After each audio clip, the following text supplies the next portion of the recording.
is called to order at 8:30 a.m. Ms. Zeller, please take the roll.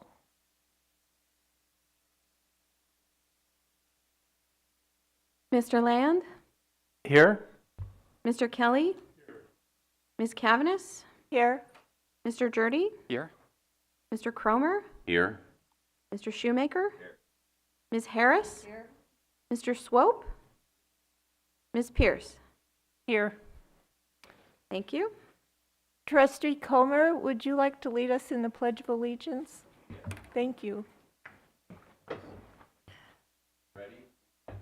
I pledge allegiance to the flag of the United States of America and to the republic for which it stands, one nation, under God, indivisible, with liberty and justice for all.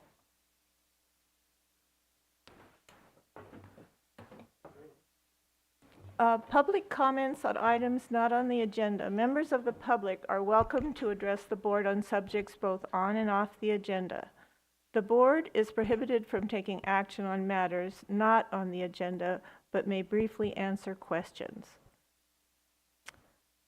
Do we have any members of the public wishing to make comments at this time, Ms. Zeller? There is no public comment at this time. Okay, number one, the consent agenda will be approved by unanimous consent unless a separate action is requested by a trustee. Does any trustee wish to pull an item from the consent agenda for discussion? Seeing none, the consent agenda is approved by unanimous consent.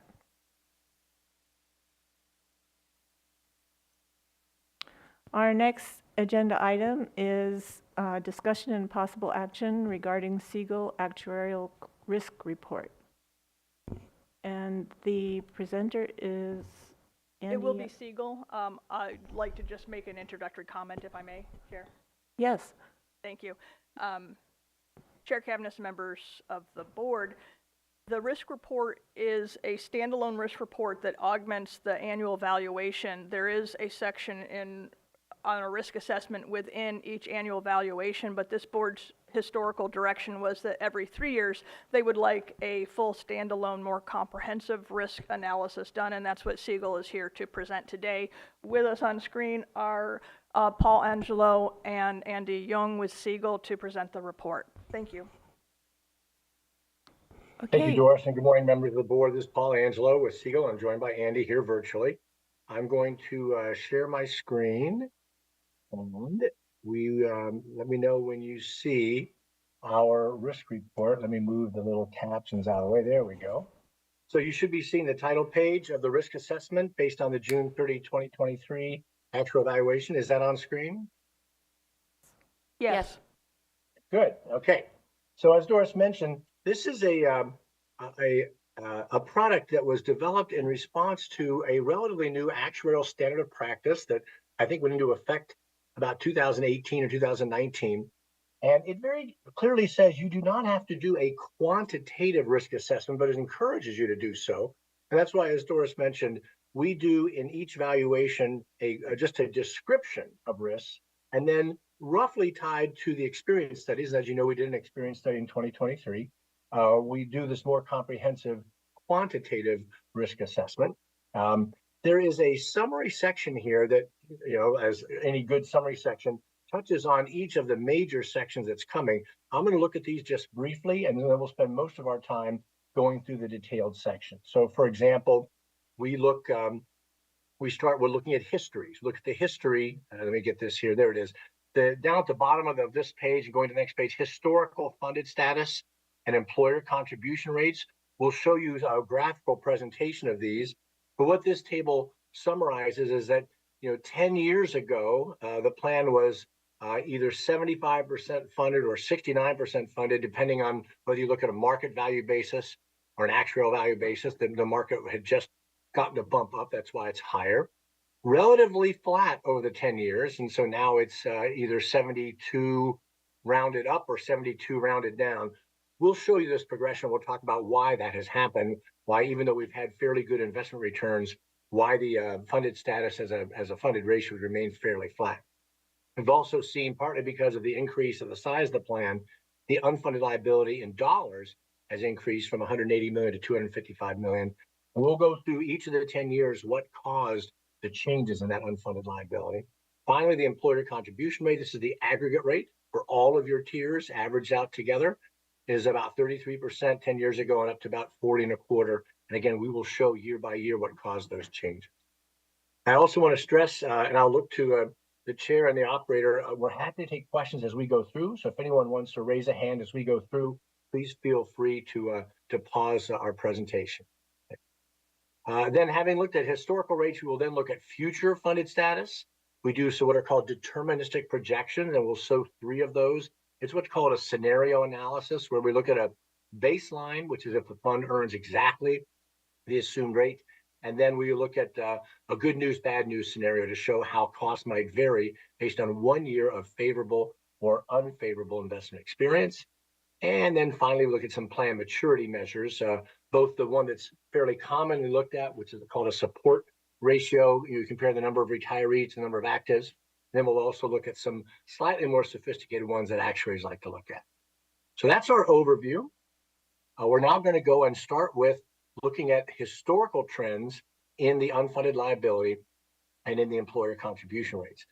First thing to notice is, and we're going to see a picture of this, it's going to be quite dramatic, that the factors that change, that cause these changes in the unfunded liability in the past 10 years are laid out in chart 2, but in particular, assumption changes have been a particular driver of increases in the unfunded liability. And when we look at the graph of that, I'll talk to you about not only how that has happened here at Mendocino, but also how that has happened in public plans all around the country in the last 10 years. But you can see here, we just cherry picked out the 2014, we do these every 3 years, 14, 17, 20, and 23. And the total increase in unfunded liability due just to the assumption changes is shown here. Very large one in 2014, but still material both in 2020 and in 2023. Now, what we will see in the chart is these were things like lowering the expected return, but also back in 2014 is when we went to so-called generational mortality. That was sort of a one-time change in assumptions, and that's why we saw this sort of outsized impact on the unfunded liability there 10 years. So now let's go to some graphs. So this is a history. We've got on the left, the blue is the unfunded liability on a smooth assets basis. And the reddish color, which is on the right, I'm at the bottom here, is the unfunded liability on a market value basis. So you can see in the years when the market was up, like in 2021, the unfunded liability on a market value basis is lower than it is on a smooth basis. The other way of looking at this is these red bars, the ones on the right, are market volatile, whereas the blue bars, the ones on the left, are more stable because they reflect the 5-year asset smoothing. And then corresponding to those up at the top, you can see the funded ratio, again, spiked up in 2021 because of an extraordinary high market value return, and then back down, whereas the funded ratio on a smooth or 5-year smooth assets basis, much more stable. Now, the question can be asked, we've had relatively good investment performance the last 10 years. So why is it that we haven't seen increases in more steady increases in this funded ratio? And as we'll see in a second, it really has to do with the fact that these assumption changes were strengthened. And this is true all across public plans, all across the United States. There's a couple of studies that have been done looking at why the why the funded rates have been fairly flat in the last 10 years. And we've really seen this move to lower discount rates and longer mortality tables throughout all public sector plans, both here in California and across the country. Now, the next one, this is where we really start to have fun with this report. Let me get this right there, right in the page. And there we go. So this is factors that changed the unfunded actual accrued liability over each of the last 10 years. And they're color-coded, and there's some comment boxes. So the first ones to look at are the purple boxes, which, as it says down here, these are assumption changes. Now, we saw these on a table. Remember, we saw $50 million from the 2014, and then in the teens, tens of millions, like between $10 and $20 million in 2020, 2023. We put boxes here to highlight what the changes were. Back in 2014, there was a 50 basis point drop, as well as other assumption changes, all of which contribute to this rather large increase in unfunded. Then in 2017, went from 7.25 down to 7. In 2020, went from 7 down to 675, and in 2021, 675 down to 6.5. So each of these purple bars reflects a 25-point reduction in the expected return, which is the discount rate, which will tend to not only increase liabilities today, but also reduces the risk of future liability increases due to investment losses in the future. But again, as I can, Andy, you can check me on this. 2014, I think, is also when we made the big change to mortality tables. That's why you see twice as big a box back in 2014. In 2023, as I recall, the effect of the demographic assumption changes was relatively small. And this is driven almost entirely by the change in economic assumptions. Andy, does that sound right to you? Yeah, as a matter of fact, there were good discussions before the board approved the reduction, for example, in the investment return assumption in year 2023. I think generally speaking, I would categorize the EMSA report as a little bit more conservative. You want to make sure that the contribution rates are not going to go up as a result of actuarial experience. So for that reason, when the assumption was adopted, and when the board took action to reduce the investment return assumption to 6.5%, I think some board members asked the question, so where would that reduction in the investment return assumption position the board going forward? So I think, Paul, correct me if I'm wrong. Right now, again, I know that every system is different. You choose your own asset allocation in your risk profile, but definitely the 6.5% is definitely a little bit more conservative when compared to the other systems, because I think right now, a lot of the 37 communities either they are either at 6.5 or 6.75%. So I think we are very well positioned going forward. I was taught by Paul never to say never, but I think the chances that we will have to recommend another reduction in the investment return assumption is lower now that we are at 6.5%. Yeah, and this is something that we've been discussing with boards. You know, we've been the actuary for these systems for many years, and we've watched over a long period of time the lowering the discount rate, including lowering the inflation component down to 2.5%, and also adopting these longer mortality tables. This is not, I think this is a trend that is now going to stabilize. We're going to see in the future, experience studies are going to be much more boring than they ever were in the past. Because I think once you get to that 6.5 nominal return, 2.5 price inflation, that's kind of a forever assumption. And the same thing with mortality assumptions. We will be adjusting these so-called projection scales, but the baseline mortality, generational, what we call dollar-weighted generational mortality, that's something you get to and you stay there. So I don't think we're going to see the kind of shocks to the system that we saw over the last 10 years due to experience studies going forward. I'll also mention, I think that Mendocino here is one of, I believe, three systems that are at 6.5%. There's actually one system at 6.25. That's San Mateo County. But you're not alone at the 6.5. There are 3 other systems there, including one of the larger systems, San Diego County, is also at 6.5%. The other items on here, the sort of reddish color is the investment experience. You can see it's been kind of up and down. When it's below the line, that means it's a gain. When it's above the 0 line, like in 2016, that means it's a loss. Most of these years, it's kind of been up and down. Now, this is after 5 years smoothing. But what we do see is that in 2021, because we had a big loss on a market value basis, and we're still recognizing some prior experience, we did see a fairly large. I said that backwards. In 2021, when we had that big gain, we had big high market return. Even with the 5-year smoothing, we saw a nice decrease in the unfunded liability that's below the 0 line or decreases. So we saw a nice investment gain, but other than that, they pretty much averaged out. Then they will comment on this the sort of tan bar is the non-investment experience. Now there's some singular things here. This box here says that in 2014 and in 2017 to 21 and 23, these are mainly due to salary experience. When salaries go up higher than assumed, that would produce a yellow bar above, that would produce a loss. But after the Great Recession, we had a number of years when salaries increased less than assumed. That actually produced salary gains. That's what we probably see here in 2014. There are a couple extraordinary ones. Here in 2018, it was the cost to provide a $1,000 lump sum death benefit. That's this little green bar. That's not actually the orange one. That's the little green piece there. But most of these others are salary related. The one exception here in 2022 and Andy, maybe you can give us some details on this. There was credited interest, required interest to inactive members. That also is this little green line there. Those are actually plan changes.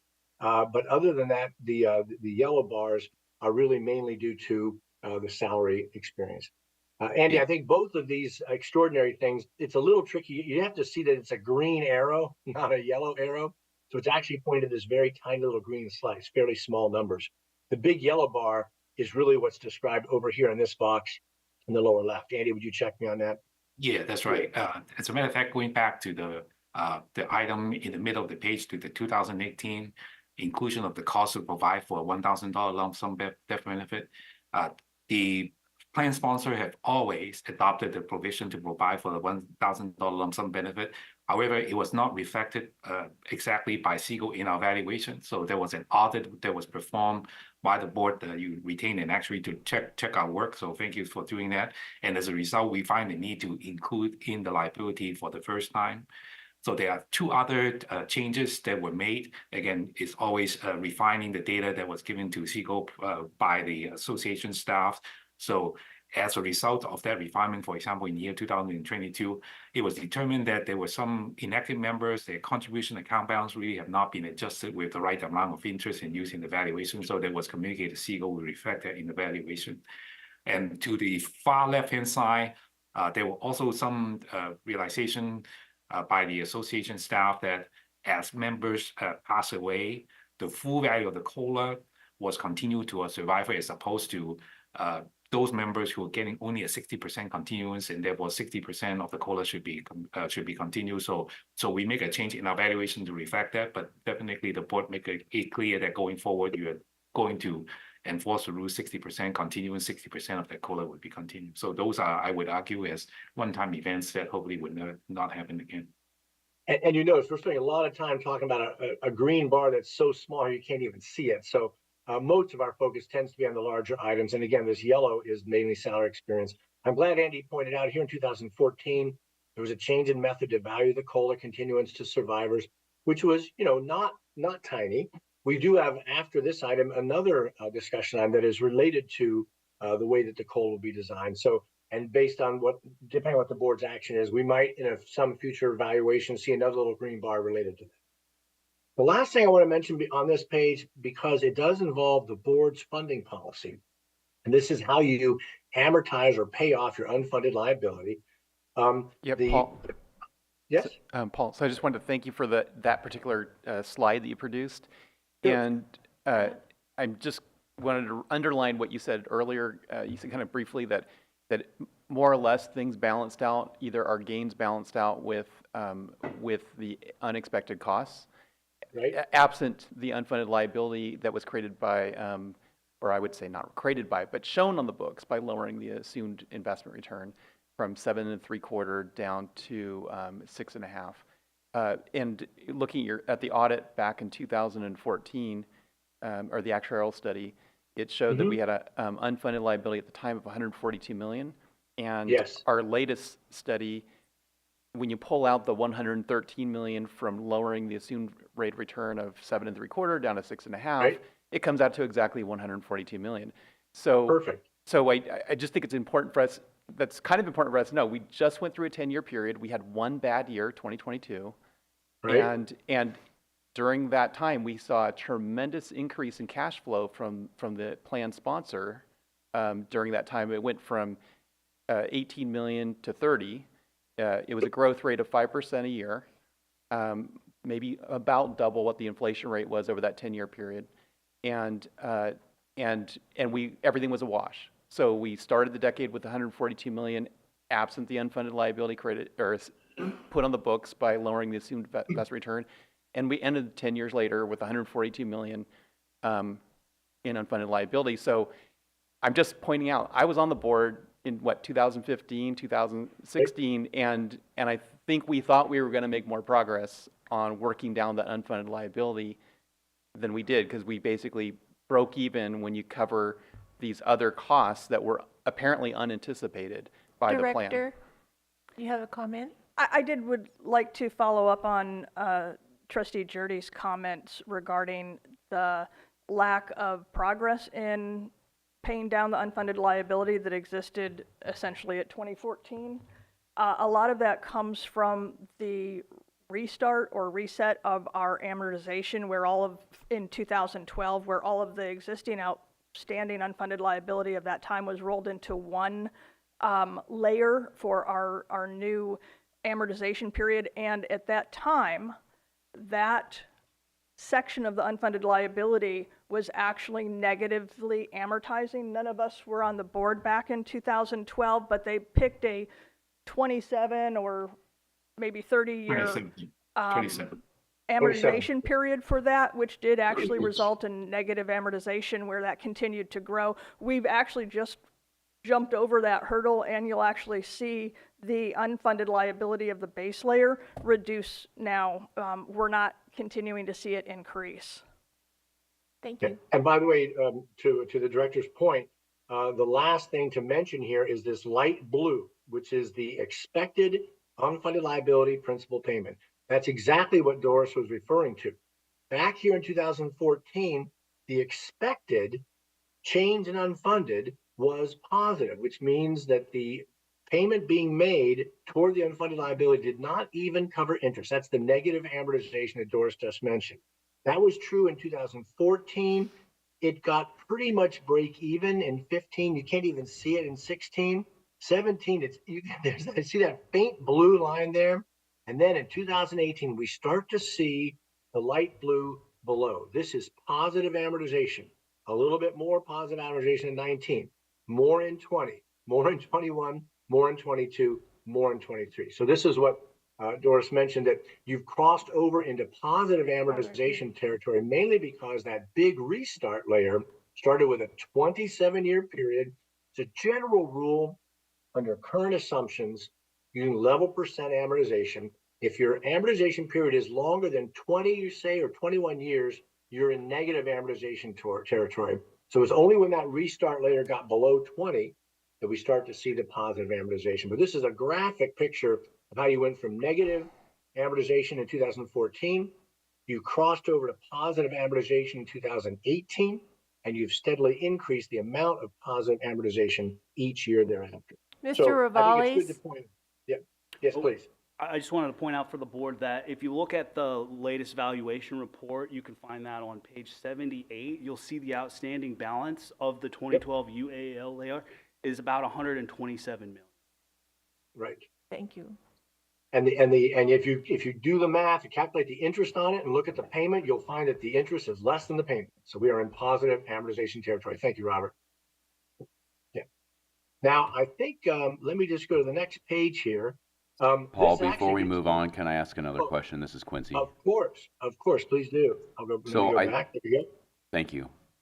I believe I've experienced one other of these reports, and I had asked then regarding the salary increases being different than what was assumed. And we have just entered into, with a lot of our bargaining units, a contract of 3 years, and this is in the first year of that. Mm-hmm. Has your group started to communicate with the Retirement Association employees to further nail down the actual raises that are being approved by the Board of Supervisors to get that more accurate? Because I think we talked about that 3 years ago, and I don't know if that's happening or not. I know there's a lot of unknowns in this report, and that's part of your life. I get it, and ours. But when there's an element that we could potentially nail down to make more accurate, I think there's an opportunity there that we can make less assumptions with the salary increases. I get that there's another unknown element of the number of employees that would have that raise, but that can change. Right. I know back into Andy, I'm going to let Andy comment on this because we have been doing some work on this. I did look back in the 2019 risk report, which is the last time we did this report. There's a later page where we talk about scenarios, investment scenarios. We actually included back then a salary scenario because there was an extraordinary pay raise that was in the offing. Andy, I believe we have been in contact with the administrative office on this. Andy, can you comment on that a little bit for us? Yeah, I think, yes, absolutely, Paul. I think at the time when this risk report was put together, and for that matter, when we studied the salary increase assumptions, leading to our recommended assumptions for the adoption by the board and incorporated in the June 30, 2023 valuation. At least at that time, those bargaining pay raises were still in motion. I think at least at the time when this report was together, we know that there would be some increases higher than what we expected, but those amounts are not known. So finally answer the question, I think we will have to wait and actually let the data be available and then possibly reflect that in the next experience analysis. So which would be another 2 years down the road, unfortunately, because the process that we gone through is we let the data show up and then we do the experience study and then reflect that in the assumptions going forward. Mr. Revlis? So we do have some internal estimates on each of the tier classes, the general, safety, and probation. We had talked briefly about this in, I want to say, October of last year. A little bit.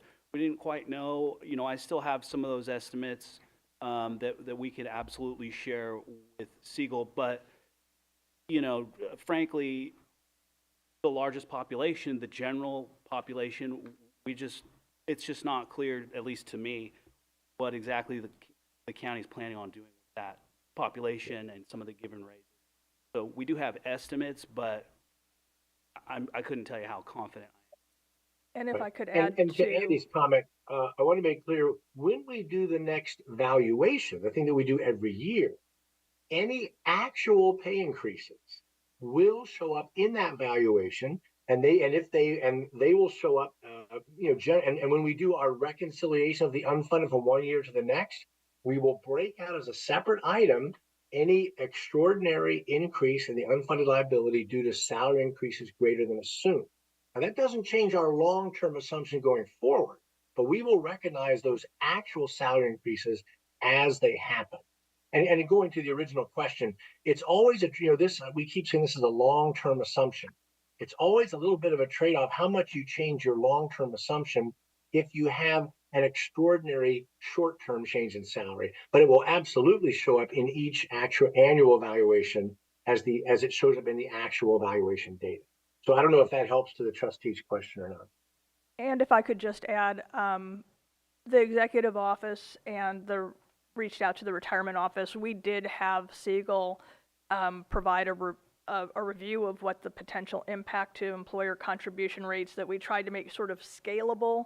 For every $100,000 increase in salary, the expected outcome could affect the employer contribution rate in a certain rate. It's very difficult to gauge something like that, and it is further complicated because of discussions about reducing the workforce, which could have impact that outcome. So we had been in contact with both Segal and the executive office regarding those.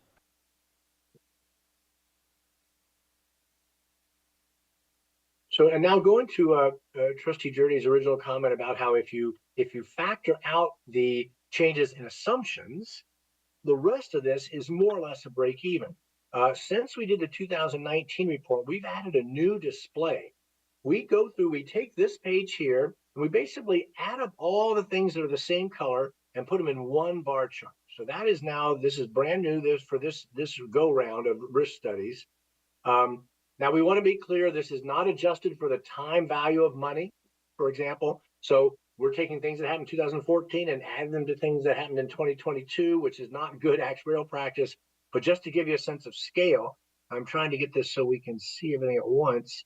So what this shows is, if you add up all the assumption changes, impacts, you see this big purple thing, all the non-investment experience, mainly salary experience, those other changes, these are those various plan amendments, pretty small. Net over this 10-year period on a smooth basis, investments have provided gains. And then here's the net positive amortization.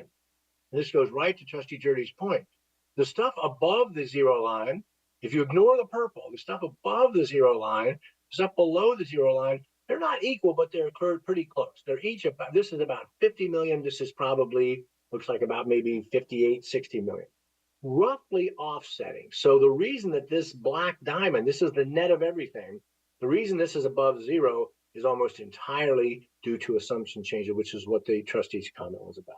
So again, this is not actuarially rigorous because it doesn't take time value of money into account, but it takes what you can kind of see in this graph, the previous page, add them all up, and it does show that really what's happened in the last 10 years, everything is largely a wash except for the assumption changes, all in one picture. Okay? So that concludes our comments on historical changes in the unfunded liability. We're now going to turn to very similar analysis, but now on the employer contribution rate. Now, this is the aggregate employer contribution rate. Of course, the contribution rates for safety are different than from general, and the contribution rates for the legacy tiers are different than the contribution rates for the PEPRA tiers. But just as before, if you look just at these four assumption changes, pretty much the same scale we saw before. In 2014, there was a 7% of payroll increase in this aggregate employer rate just due to assumption changes. 4.2, 2.7, the most recent 3.7, for a grand total of 17.6. We're going to start by looking at not at the components, just the totals. So this is the employer contribution rate going back the last 10 years. Speed it up a little bit. There we go. The blue at the bottom is the normal cost. That is the amount of cost attributable to each year of service for the active members. And then this bluish thing on top, I think I said blue. The red at the bottom. The red at the bottom is the normal cost, and the blue at the top is the payment toward the unfunded liability, which those have tended to increase over time. The general downward trend in normal cost is due to legacy tiers being replaced by folks in the PEPRA tiers, which generally have a smaller normal cost. So it doesn't always work out that way. But then the blue on top is the payments toward the unfunded, which have generally slightly increased over time. The little diamonds at the top is the total contribution rates. There were some years there when we had good investments where the rate actually went down. But as you can see, this general trend upwards, and this last bump here impacted by the assumption changes. Now, just as we did before, we're now going to go to a very similar looking graph that looks at the year by year changes. And again, the colors aren't exactly the same, as for the unfunded. Let me just move that. There we go. Purple is still assumption changes, and you can see proportional to what we saw in the unfunded. Here we see the effect on the employer contribution rate. The red is the investments. Again, we have some good years, bad years, pretty good year in 2021. These will generally average out. The green are the extraordinary things. The two main ones are the change in the COLA approach. And then now there was a change. We basically adjusted some amortization payments to synchronize with the change in benefits due to the reduction in benefits due to the Alameda decision. Andy, I don't know if you remember the details on that, but we had the restart layer, which had a certain number of years left. We would normally have let the reduction in the unfunded liability due to the Alameda decision. We normally would have that be over its own new period, but we synchronized those two, and that actually had a net increase in the employer contribution rate. And anything else to detail on that one? That's probably the only unusual one here. Yeah. So I think this really goes back to some of the comments expressed today by the trustees already. So the concern was, how do we get the UAL payoff faster?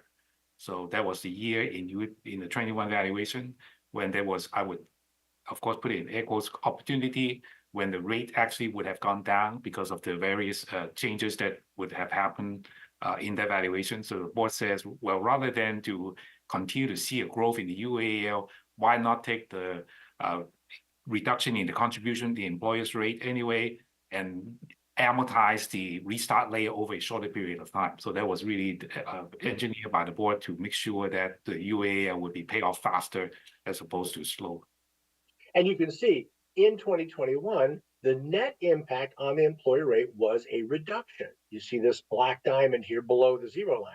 So as Andy said, it was viewed as an opportunity. The rate was going to go down by, it looks like maybe just over 3%, right? It was going to go down by just over 3%. Let's see. The scaling is a little strange here, Andy. This is the zero, then it goes 1, 3, 5. So the first line here is 1%, and after that it's 2% thereafter. So this is about a 3%, would have been about a 3%, a little over 3% reduction if it were not for about this 1.5% increase which is really because of the shortening of the amortization period of that restart layer. Also then accelerating the move into positive amortization, right, for that restart layer. And then that's really the only thing that's really interesting here, the net total changes of the black diamonds. Now, we don't do a single stacking chart for this one, but we do, you can still see that by far, if you take out the purple increases, net, pretty much a break-even 10-year period as far as the employer contribution rate goes. Very much analogous to what we saw for the unfunded liability. Yeah, Okay. I think the only comment I would throw in is for the development of the employer's rate and the unfunded liability rate in particular, there's an implicit assumption that the contribution rate, the payroll dollar would grow as it expected as a percentage of payroll at about today would be 3% each year. So to the extent that there were some years where payroll did not grow as fast as the assumed rate, then there would be a negative impact on the rate because the employer's rate will have to go up and vice versa. So that is an impact that we have categorized as part of the non-investment experience, something that we don't have to do as part of the UAAL reconciliation. Right, very good. So I think that concludes our historical review. The next thing that comes here is a bunch of words. This is very similar to what you'll find in the annual valuation report that we do every year. It's basically just talking through what are the primary risk factors. And this, the board can read this. There's nothing here that is really, really anything other than somewhat intuitive. You know, that investment risk, asset liability mismatch, investment risk is many of the risks that you will earn more or less than the 6.5% assumed return. Longevity risk, similarly, if the people live longer than we assume, that will be an increase in liability. If people live shorter, that'll be a reduction in liability. So now we're really going to move to a more quantitative assessment. And this is where we do what are called scenario tests. These are deterministic projections.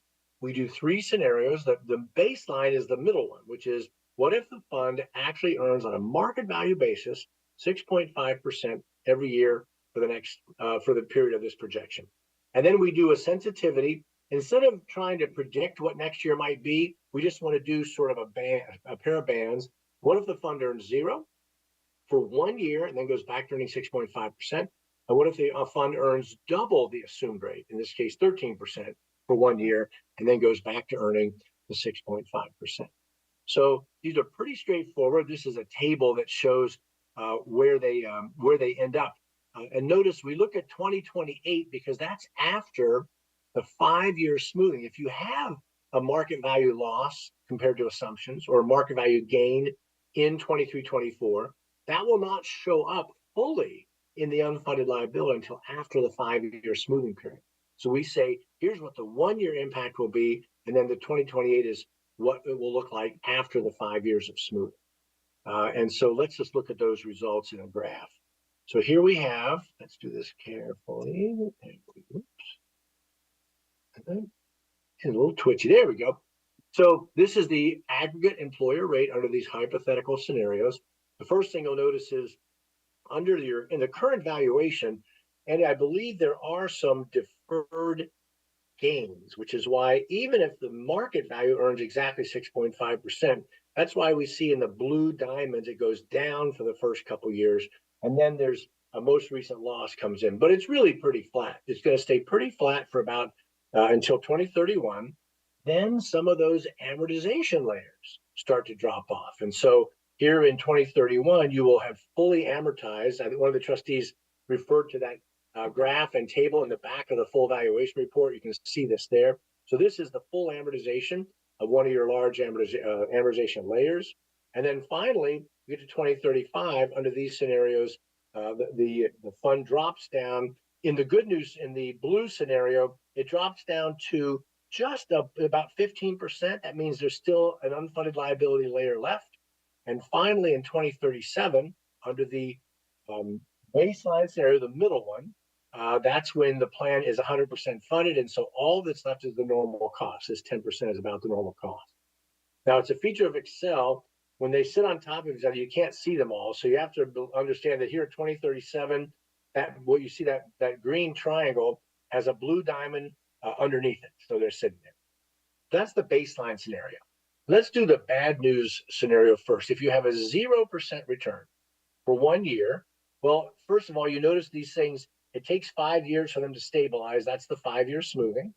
Then, just as before, you're still going to have a drop from 2031 to 2033, but it's going to be from a slightly higher level because you will be including the effect of that 1 year loss of when you had the 0% return back in 23, 24.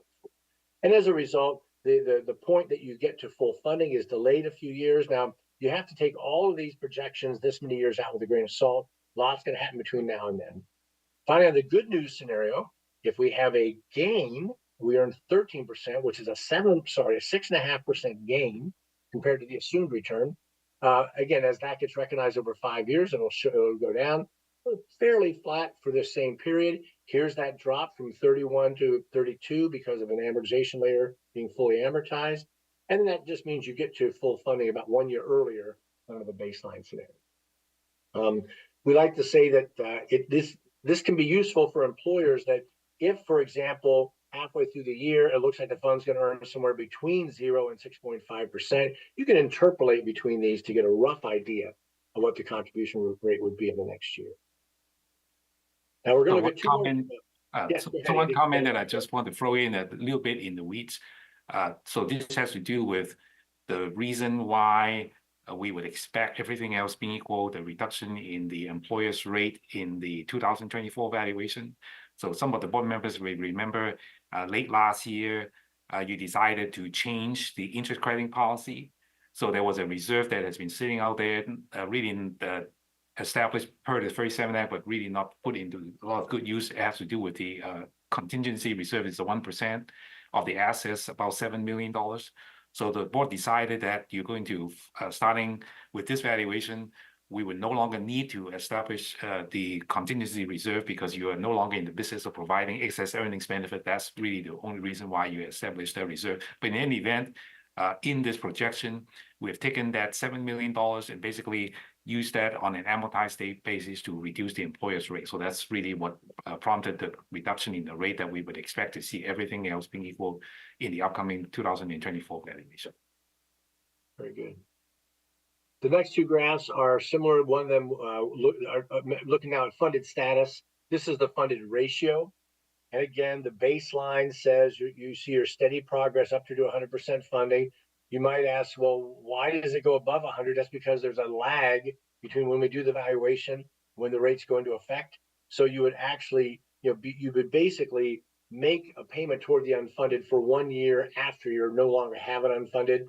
All that will be dealt with when it actually happens.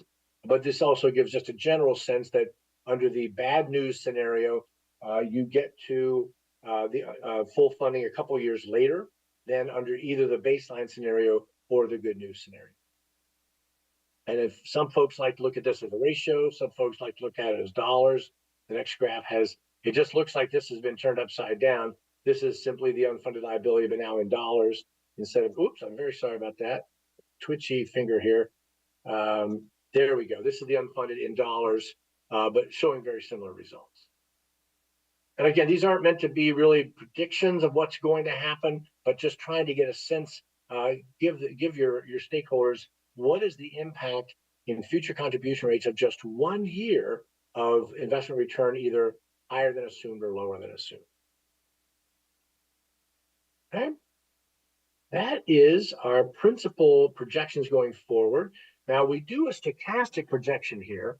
Stochastic projections are sometimes a little hard to wrap your head around. The deterministic one simply says, let's look at 3 possible outcomes. We actually, at the request of staff, did what's called a stochastic projections. We take a set of a distribution of possible investment returns going forward based upon the capital market assumptions that we get from I think, Andy, we get these from the Horizon survey. Yeah, that's right. The Horizon is a company that does a survey of, I think, about 35 or so different investment consulting firms. And they give us not just the expected returns for each asset class, but all the correlation coefficients to see how they move in relation to each other.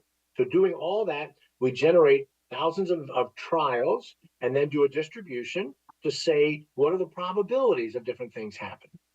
So we're going to show a distribution of the basic outcomes like the employer return, but then we also like to look at the probability of certain funded ratios. So, for example, when we do this current analysis, what is the probability that over 20 years that the fund would end up either below 50% funded, below 60% funded, below 70% funded? And we put these three on here: 3%, 13%, 34%.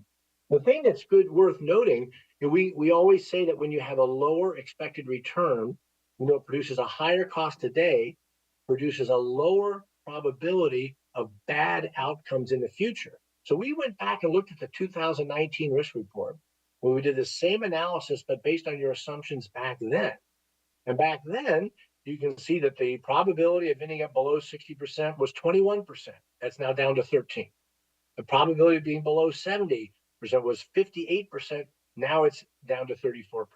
So because of the more conservative assumptions, we have much lower probabilities of these unfavorable outcomes. I think that rather than looking at this as some sort of absolute statement of, is 13 good, is 13 bad, all I can tell you is that 13 is better than 21. So you're in a less risky situation now. And that's both intuitive, but also shown here from this stochastic model. Andy, is that a fair takeaway from this table? Yeah. I think besides the point that, Paul, you made about the fact that the investment return assumption has now been lowered to 6.5%. So that's why it's more probable that the funding ratio would improve over time.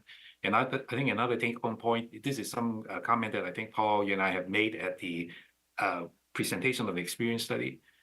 So we expect the capital market assumptions to be dramatically improved. So for example, back in year 2019, fixed income may earn next to 0% return. But if I look at the report right now, even on fixed income, they expected to earn a 5% rate of return. So it would make earning the 6.5% a lot more likely than it was when compared to what we studied back in year 2019. So improvement in the capital market assumptions. Right. The other thing I may have slightly misstated, this is not the probability that you will fall below this at the end. This is the probability that the funding ratio will fall below any of these at any point in the next 20 years. Okay, so we're not just looking at the end of the 20-year period. Okay. And again, for me, it's all about relative values more so than the absolute values. So let's look at these charts. This is simply the projection of the investment returns. This is what's actually driving the underlying results. And as it's the nature of these compounded returns, as you go further out, they become a little more predictable. So in the first year, let's see how to read these. The purple is basically a 50% probability. So this is from the 50th percentile is in the middle. So we have a 75th percentile and a 25th percentile. So half of the results will land in the purple range. And then the rest of this goes from a 95% probability to a 5% probability. So more or less, the other half of the possible outcomes is split between the blue on the top part and the blue at the bottom part. Now, again, these are just the cumulative investment returns. Let's go to the real answers, which is the employer contribution rate. Actually, I'm going to go to the contribution rates first, just as we do with the scenario test. So these are projected employer contributions, but now this is a distribution.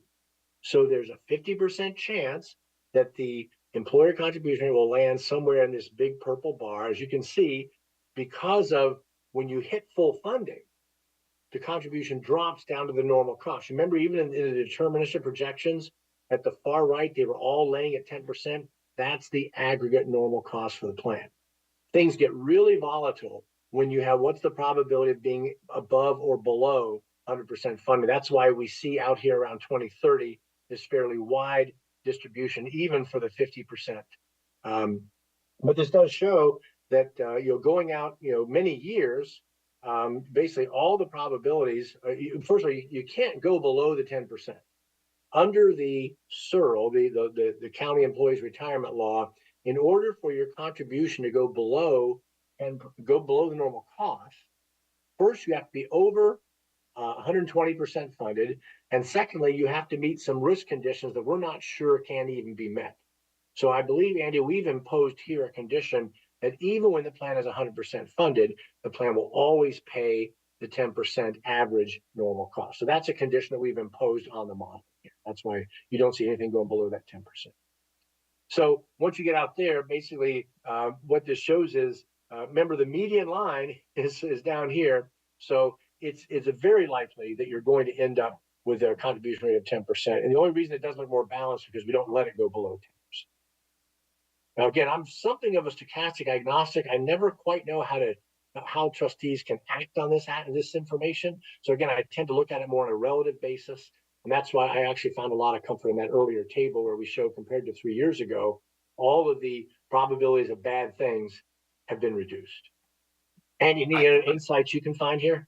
Yeah, I think the one thing I learned from this is, Paul, if you stay on the page but move down a little bit, I'd like you to show what the contributions rates are, the Of absolute course, I'm value. sorry. Yeah. My bad. So what I have learned from this is, if we use the deterministic model, assume the plan would continue to earn the assumed rate going forward, the normal cost rate would be paid at 10.1% in year 2017. So that's the last diamond, right? The under the 2037 column, 10.1%.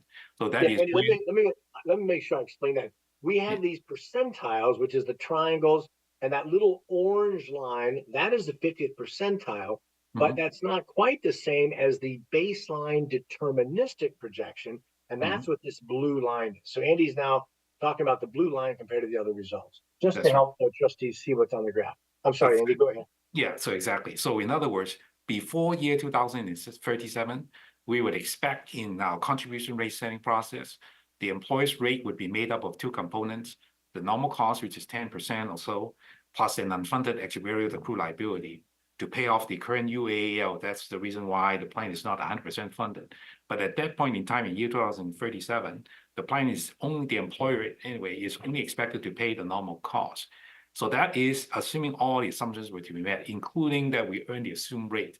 But if you now look at the 50 percentile, then you will see that, again, I agree with Paul that the statistics sometimes it can go up and go down. And the fact of the matter is, well, you only have to look between the 2019 and the current risk report. It shows a very wide distributions. And we know that all the rates of return and therefore the contribution rate is very volatile depending on what the capital market assumptions that we plug into the model. But in any event, if we trust the current capital market assumptions and look at the 50 percentile, that 10% or so normal cost actually will be paid in year 2034 and 2035. So the one thing that I learned is, in spite of the fact that we live in a world where there would be some ups and downs in the market, you can almost count on, hopefully we will see the light at the end of the tunnel, because the funding ratio and therefore the unfunded liability would be fully paid off, and the employer would only be paying the normal cost more or less 2 or 3 years before what we would expect it. So even though we use this stochastic modeling, at the end of the day, we're really looking at answering the question, when would the plan become fully funded? It's either 2037 or maybe 2 or 3 years before 2037. Right, because you can see here, under the deterministic projection, this little blue line, in these years, we still have an unfunded liability. We saw that in those three deterministic lines, in the middle one, the blue one. But on a probability basis, there's a good chance that we will get to that point even earlier than under the deterministic scenario. Interesting. Okay, we're coming up on an hour, and I know we have a lot of other things on our agenda today. We're just going to point out there's some maturity measures here. This is the ratio of, we like to look at the bottom here. This is the members in pay status compared to the number of active members. You already have more retirees than you have active members. That's not a bad thing. It's just something that happens as a plan gets more mature. The red line up here includes the terminated vested members. We don't think that's as useful as the blue line at the bottom. And then we have something called volatility ratios. This is a little hard to get your hands around, but the idea is, if you divide the assets by payroll, and for the safety, it used to be about 10 times payroll. Your assets were 10 times payroll. Now your assets are about 12 times payroll. So a 10% change in assets is equal to 120% of payroll. That gives you a sense of how large that would be an impact on contributions. The main thing we take around from this is that the combined, which is the red, is in between the probation and safety up here and general down here. And the same is true if we look at liabilities. I'll go to the next graph. It's really the case here. Your liabilities for safety are 18 times payroll, whereas your liabilities for general are only about 9 times payroll. And that's why whenever we come in with an assumption change, it seems to have twice as big an impact on the safety rates as it does on the general rates. That's really the math that's behind this. I think this may be more useful to actuaries and to trustees, but it does give an idea why we see much more volatility from, let's say, assumption changes in the safety rates than we do in the general rates. That's really what we take away from here on chart 14. And then I think we get to the appendix where we have all the nuts and bolts. I know that we appreciate the trustees' patience. There's a lot of information here, clearly, but we like to start with the history and then look at the projections forward. That, Mr. Chairman, this concludes our comments on the risk report. And thank you for your patience.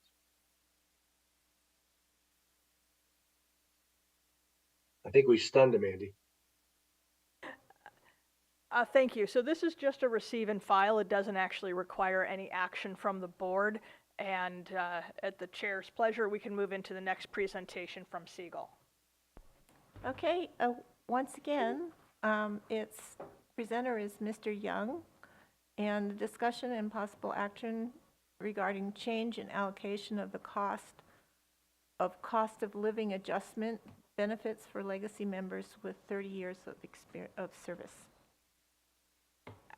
Okay, and I think Andy would be, I mean, I have the letter up. Should we put the letter up and walk through it? Go ahead and, Yeah, why and don't- work on putting the letter up. I also wanted to mention that I forgot to ask the chair if there was any public comment on this, so we could maybe Sorry. confirm whether or not there's public comment before we move forward. There is no public comment. Thank you.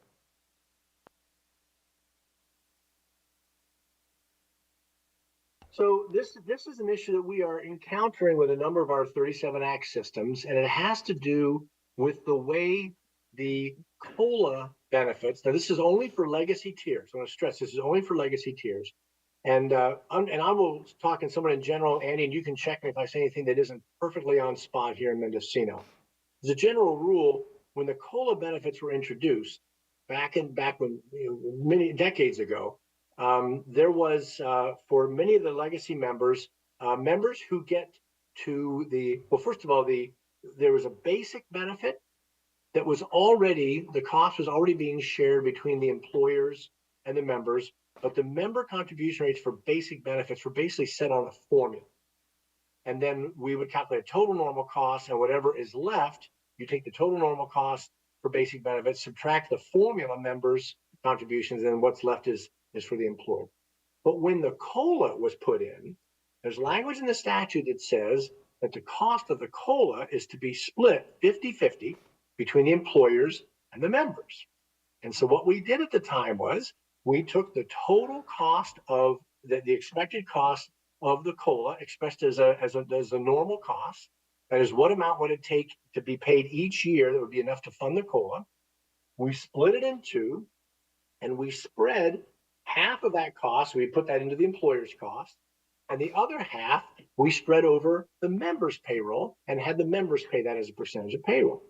Well, but there's another wrinkle in here, and that is for the legacy tiers, when you get to 30 years of service, you no longer make any contribution. So the question is, if the members are paying half of the COLA normal cost, but some members stop making contributions, who basically picks up the contributions that are not made by members with 30 years of service in terms of COLA normal cost?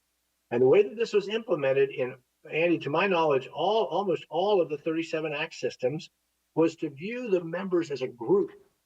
And so when the statute said that the members should pay half the normal cost, the idea was they should pay half of it as a group, which means if some members don't have to pay it because they have 30 years of service, that basically cost was absorbed by the other members. Well, that works okay as long as the proportion of members that have over 30 years compared to under 30 years remains stable.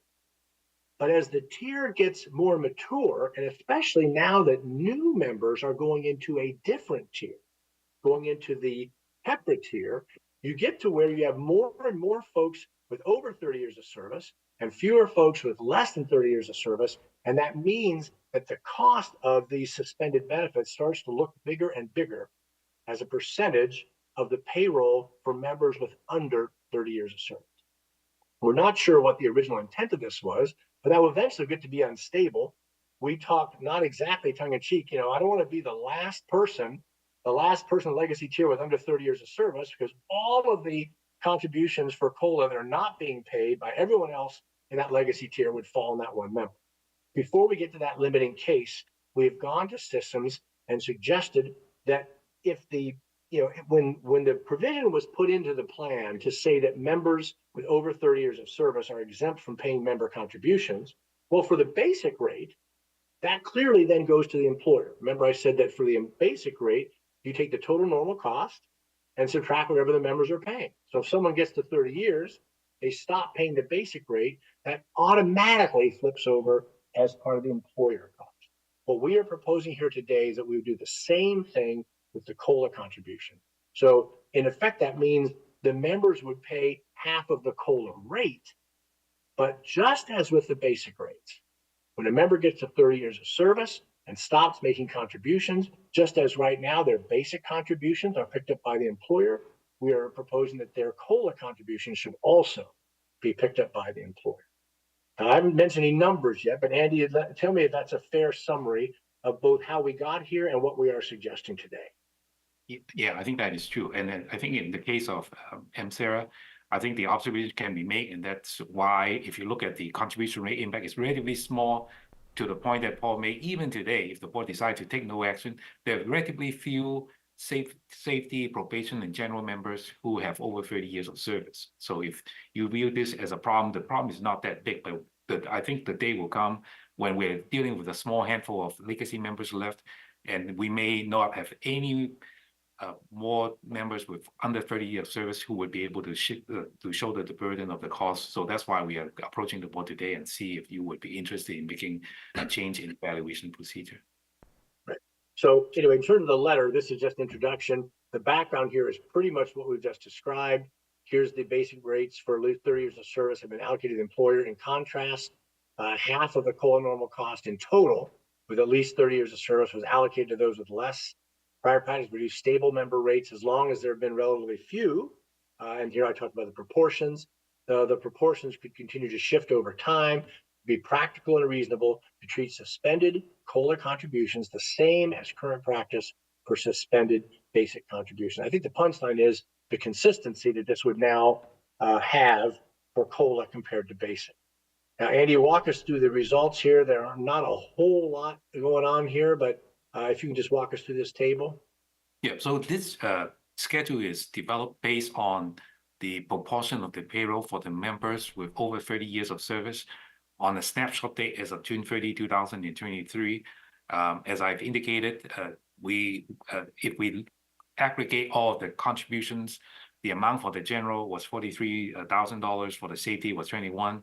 And to the point that I made earlier on, there was really no probation members who have over 30 years of service as of the snapshot date. So that's why the contribution rate impact is zero. So when we go through and provide the same recommendation to our other 37 net counties with a COLA contribution rate, we got asked this question. So are you sure that this $64,000 in this case is going to be the only impact going forward? And unfortunately, the answer is no.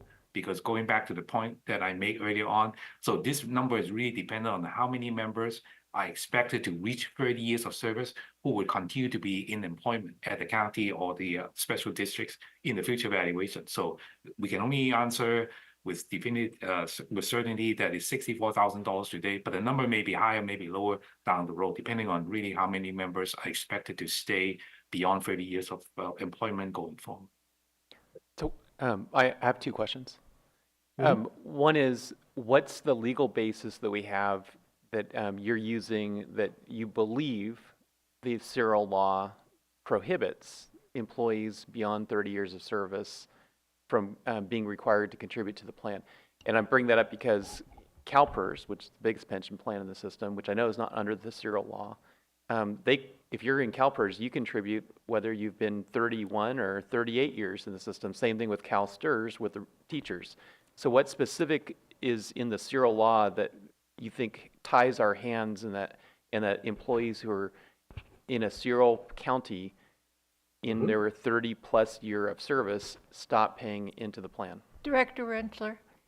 Thank you, Chair Cabinet Trustee Jurdy.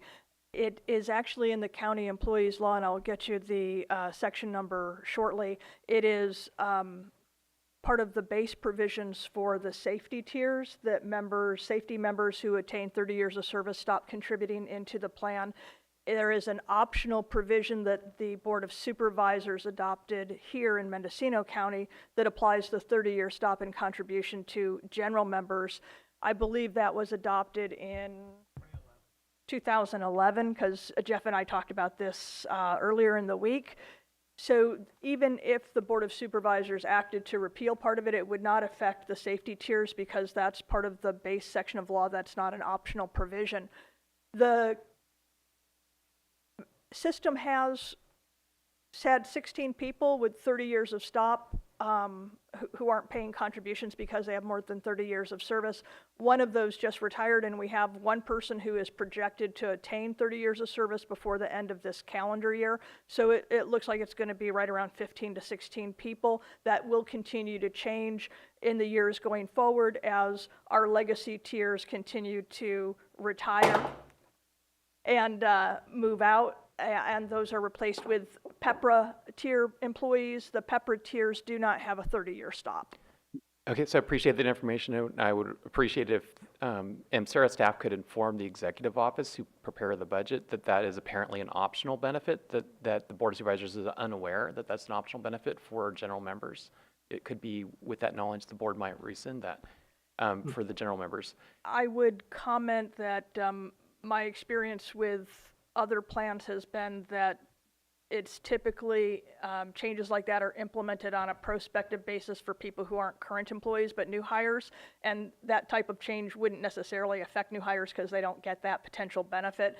Implementing something for an existing group is a little more complicated on a legal basis, but it is something that the county could look at, certainly. Okay, thanks. And then my other question is, you're proposing kind of an all or nothing option. Either the percentage of contribution by these legacy members goes up because there's fewer of them over time in the plan that are over 30 years, or we completely eliminate their contribution to the COLA. Why not a middle ground? Why not say the contribution rate by the 30-plus year members is capped at no more than blank of payroll? So if I'm just looking at the numbers here, if you're saying the normal cost of the payroll is currently, and it's also saying employer normal cost, so I don't know if that also would be the same for the employee normal cost.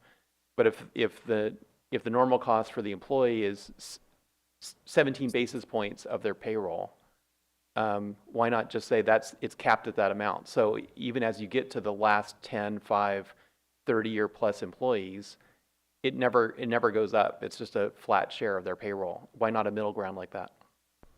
Well, your payroll base would change, and I believe that's the issue, especially as that pool of employees in that tier continue to shrink because there's no new employees being added to it, but I will allow the actuary to comment on that. No, George, I think that is part of the point. The other is moving toward consistency with the basic rate. That is, there's no the basic rate is it's an all or nothing. That is when the member stops making contributions, all of that amount shifts over to the employer. And so what we're recommending is something that would be consistent with that approach. Well, okay, but that's not a legal answer. So my question is there anything stopping MSERA from saying, I'm just going to throw out round numbers. If currently a legacy member is paying 1/10 of 1% of their payroll into the plan for the COLA because they're post 30 years, they're not paying anything for the normal cost. They're just paying, I'm just throwing out a number, 1/10 of 1%. if that's what they're currently paying, why not just say, we're going to cap it, they're never going to pay more than 1/10 of 1%. Going forward, that's the amount they'll pay. And as there are fewer and fewer people in that group, they don't have to worry. They're not going to pay a greater amount because there's fewer people in the currently employed by the county. It's just 1/10 of 1%. I think, Andy Chapman, I think that mathematically that could be done.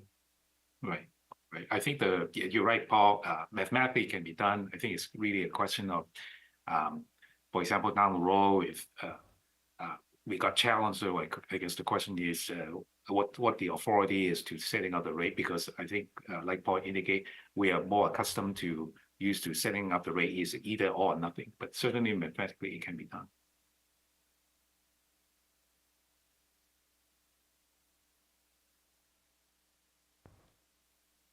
I'm just concerned it's one more example of putting 100% of the burden on the employer, and there's no skin in the game for the employee. This only shifts the COLA contribution of those members who have 30 years of service. Other members who continue to work and have less than 30 years of service will pay their COLA contributions.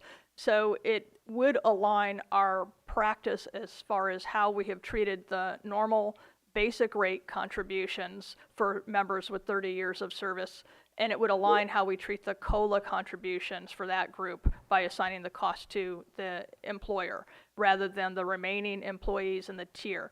The section, by the way, if you want to look at it, is 31625.2.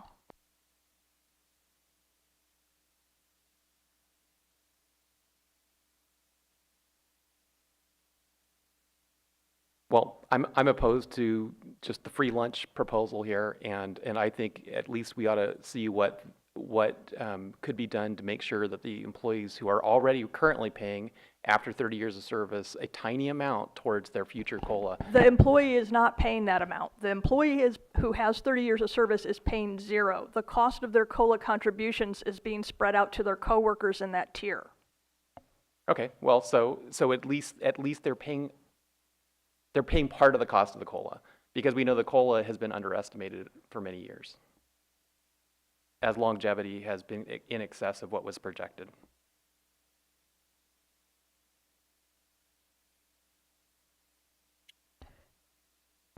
So this is an action item.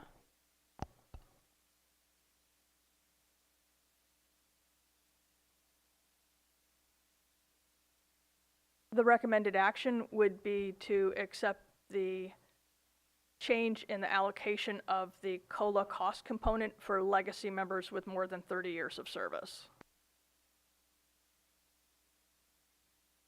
Is there a second?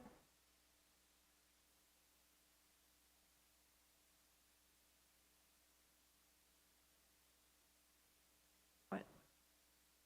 Oh, Charles? Yeah. Okay, there's a second. Do we This is have? Sarah. Can I ask a quick question? So with the safety members, we would not be able to modify that one regardless, correct? You cannot stop the provision from applying to safety members. Safety members will always have a 30-year stop provision. Now, this would affect safety membership in that the safety members who are not paying contributions because they have achieved more than 30 years, their COLA cost component is spread out across the rest of the safety tier, and that cost would then shift to the employer as the normal cost had. But you can't take away the 30-year stop from the safety group.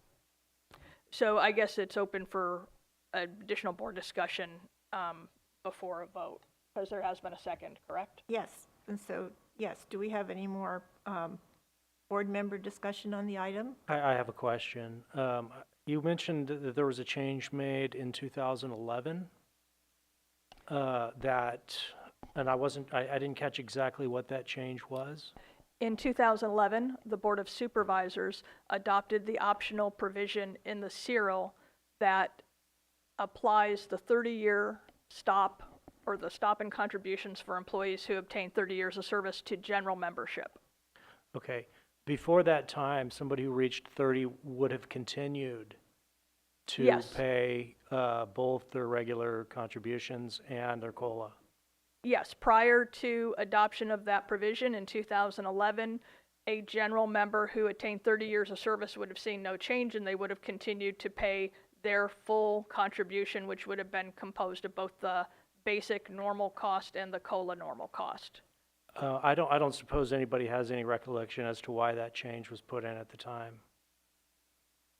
Our actuaries were not Segal back at that point in time. It was Buck Consulting, and there is very little information available from the Board of Supervisors actions, but there is a minute entry where they did adopt that. It was based on a recommendation from the Retirement Board at that time in 2011, where it said the actuary said the cost or to the unfunded liability would be very small.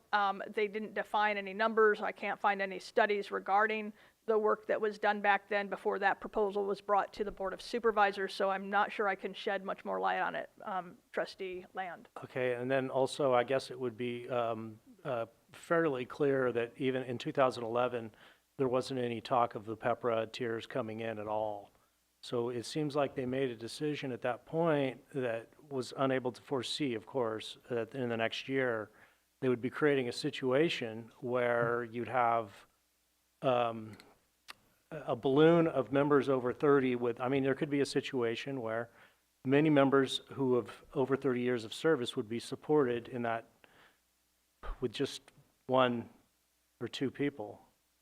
You are correct. At the time this was adopted by the Board of Supervisors based on the recommendation from the Board of Retirement, they did not know that PEPRA was coming down the line and that the legacy tier would be closed, and then that cost that at that point in time had been shared among the rest of the remaining employees in the legacy tier as far as absorbing that COLA cost component would be based on a dwindling number of membership in that tier. You're right, they would have had no knowledge that that was coming.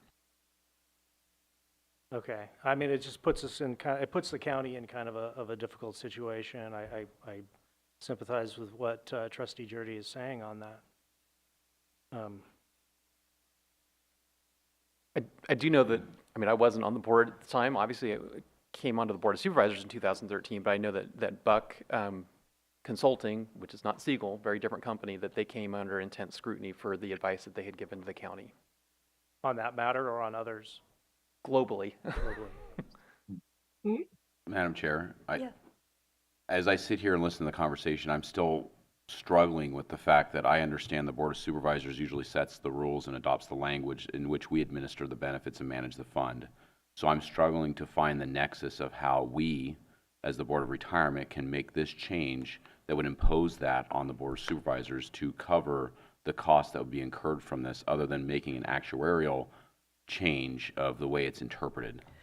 I will turn it over to Segal in just a moment, but I would actually like to address that point by saying that the materials in 2011 had no discussion of the cost of it, how much would be borne by the employer, how much may have been spread among them. There was no actuarial discussion on any of that. So I don't think it was even considered by the Board of Supervisors or the Board of Retirement. I'm not sure that the Board of Retirement was aware of how it was being handled. It could have just been the process that Buck Consultants used when they implemented this. As Segal said, they have seen it with other 37 Act systems. Part of the issue here is that we could move to be more consistent in how those contributions are treated for members who are actually not subject to them because they've made the 30 years of service. And again, as a part of this global conversation, I understand historically that the Board of Supervisors is the ones that made the decision to not implement COLAs for PEPRA members in this county, because other counties have made different decisions regarding that. So I'm still personally struggling to understand how the Board of Retirement can make this change that would impose that difference for the Board of Supervisors to have to cover the costs as the employers for the county. I think that's a valid question, and I believe part of it comes to the fact that we have the right to establish rates, which are then, of course, funded by the employer and adopted for both the employee and the employer.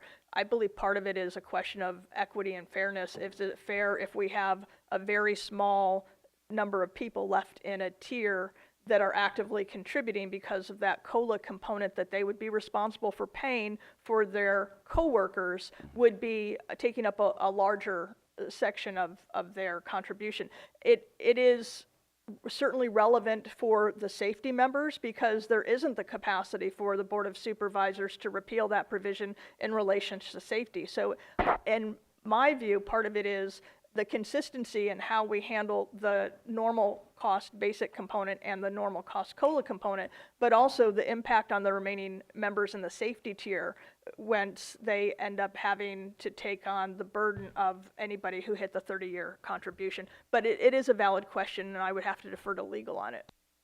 And that burden you're talking about, as far as safety is concerned, has been as far as, and as long as those tiers existed for safety, correct? Correct. Okay.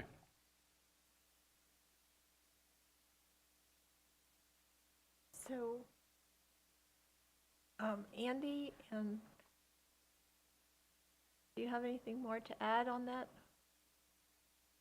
I guess I can maybe two clarifying comments. I know that we've been talking about safety, but do board members keep in mind that probations are in the same classification because they use the same safety formula. So the comments that have been expressed about the safety, I think applies equally well to the probation tiers as well. I think the other question has to do with whether or not we have done any, for example, actuarial study quantifying this optional provision that have been referred to for the general members. We do have a few county retirement systems that have also adopted this same provision, but to my knowledge, I don't think Segal has ever been asked, even by our other clients, to ever opine on the cost or the impact of adopting that provision. So I just want to make it clear that I don't remember doing any study for those clients, the few clients that have adopted this same provision for their general members. So I'd just like to comment that I'm going to vote against the motion, and if it fails, I would make an alternate motion that we direct staff counsel to find out if it is legal for MSERA to adopt a flat rate for legacy members so that they would not pay an increasing share of their payroll, of their pay stub towards this benefit, but they would just pay a flat rate going forward.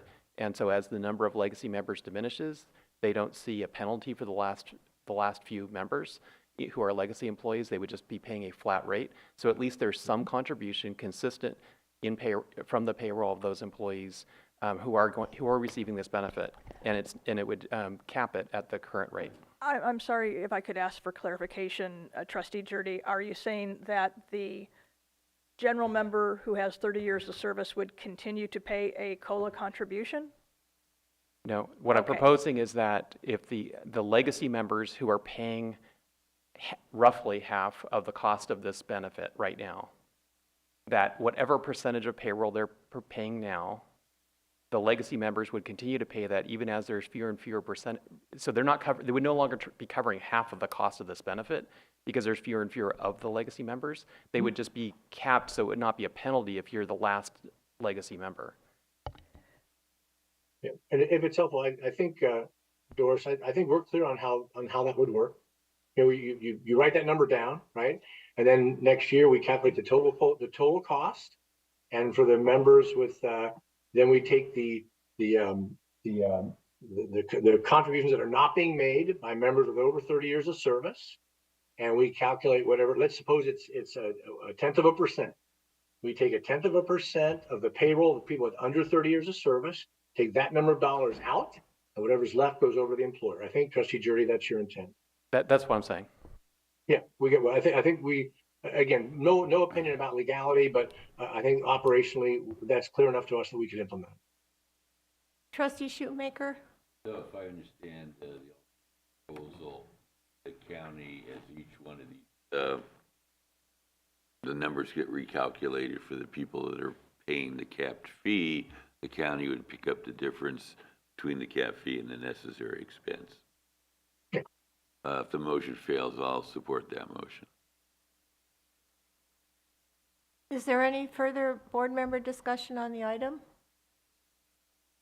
Is there any public comment? There is no public comment. Ms. Zeller, please take the roll call vote. Mr. Land? No. Mr. Kelly? No. Ms. Cavanis? No. Dirty? No. Mr. Cromer? No? Mr. Shoemaker? No. Harris? No. Ms. Pierce? No. Motion failed. Okay, I'd like to make an alternate motion, which I feel is a compromise, which is that the legacy members, that the staff would come back with proposal, if legal, for the legacy members to pay the current rate of payroll and the employer to cover the difference as that cost goes up over time for fewer and fewer members who are in legacy status. Is there a second? Second. Question. So is Mr. Burke going to figure this out, or is this county council, or is this, who's going to do this? I would expect that this would probably be referred to outside counsel. Okay. And if it were to be not found legal, this would come back here.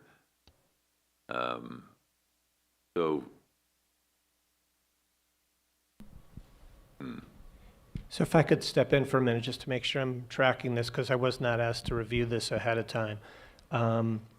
So the compromise would be, so right now, if you didn't do anything, the legacy members are paying all of it. So what the recommendation, I think, was from staff and Segal was to shift that cost to the employer. This proposal would still continue to require those folks to pay, but not as much. So if there's a question of whether that's legal, you're already requiring them to do it if this item never even came to you. Am I understanding that correctly? So that's kind of raising the question of, is it even legal for these legacy members to be paying for this benefit that isn't being treated consistently with the non-COLA normal cost? So if it's not legal for this motion, then what's happening right now isn't legal. Am I understanding that correctly? So, I don't really know how to answer that except to say I guess I have to assume that what's happening currently is legal, so you're trying to help them a little bit more, so that would be legal too. I think we need to come back and take a look at this. Trustee Comer? I am more of the inclination to not, I understand there's a motion in a second, but to not provide an actual motion, just to give direction to staff to further research this with the potential of a fixed rate for the employee contribution to bring that back after that research has been performed. Okay. I'll withdraw my second. Well, and I could amend the motion to bring back the research, not an Okay. action item. You're saying an Or informational direction item? to staff.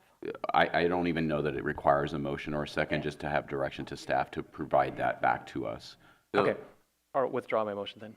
Trustee Shoemaker, did you have? Okay, so now this is really procedural.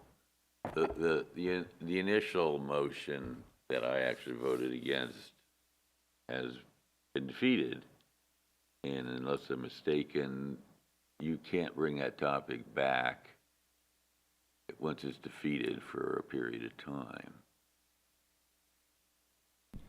So I think it's a variation. I don't think we're really doing a motion for reconsideration. We're taking kind of a fresh look at the issue. So that doesn't trouble me if you're raising like a Robert's Rules or... Well, so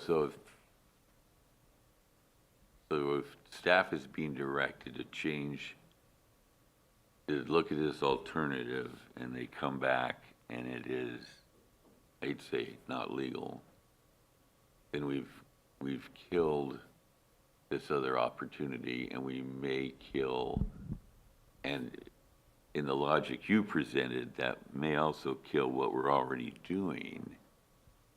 Where does that leave us? Director Maybe Rentschler? we should see if there's a desire to table the item in the motion so we can bring back additional information regarding Trustee Jurdy's proposal. And that way, in the event that, whatever that additional information shows up, you can then choose to take action on the original measure. I'll refer that to council. So can we reconsider the motion that's failed to get us back to a point that no action's been taken? Well, we could simply just have a new motion that passes.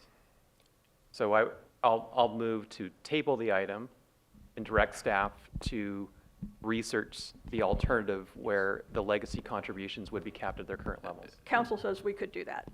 I don't think that, I personally don't believe that covers what has occurred on a vote on a topic already, unless there's a motion to reconsideration. And I actually thought about voting yes, so that that would be available, but then I didn't. I'm not troubled from a procedural standpoint if this item comes back next month and with new information and the board takes a look at it and decides to move in any direction. I'm not troubled procedurally. Okay. I think when we had that issue previously regarding our investment allocation, it had passed, and then it was reconsidered by people that had voted yes. Yeah. So because the motion didn't pass, I agree with council from my understanding. I So, think you gave the reason why I'm concerned. council, I'm not clear. Can we, at this point, give direction to staff and bring it back? Yes, I think that's what's happened. Okay, then that's what we'll do. I was, That was my mistake. before going on to agenda item 4, how about a 10-minute break? Does that work for everybody? And thank you, Andy and Paul Segal. We appreciate all your information and research. Thank you. Happy to do it. Thank you. Okay. Segal will leave the meeting now. Thank you very much. Thank you. Okay. Thank you. Bye-bye. Okay. Bye-bye.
so I have to assume.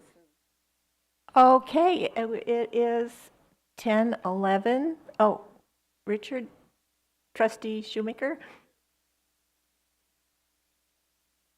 I looked in the rules of procedure that's on this desk, and what I'd like to do is, with the idea of having that motion that failed stand, is to make a motion to reconsider, which it just needs a majority vote. That undoes that motion, and then I want to withdraw my motion, and then basically the item will be tabled and loose to whatever work we're going to do. So I would like to make a motion to reconsider the action on employer contributions toward, I don't know, what was the title of that item?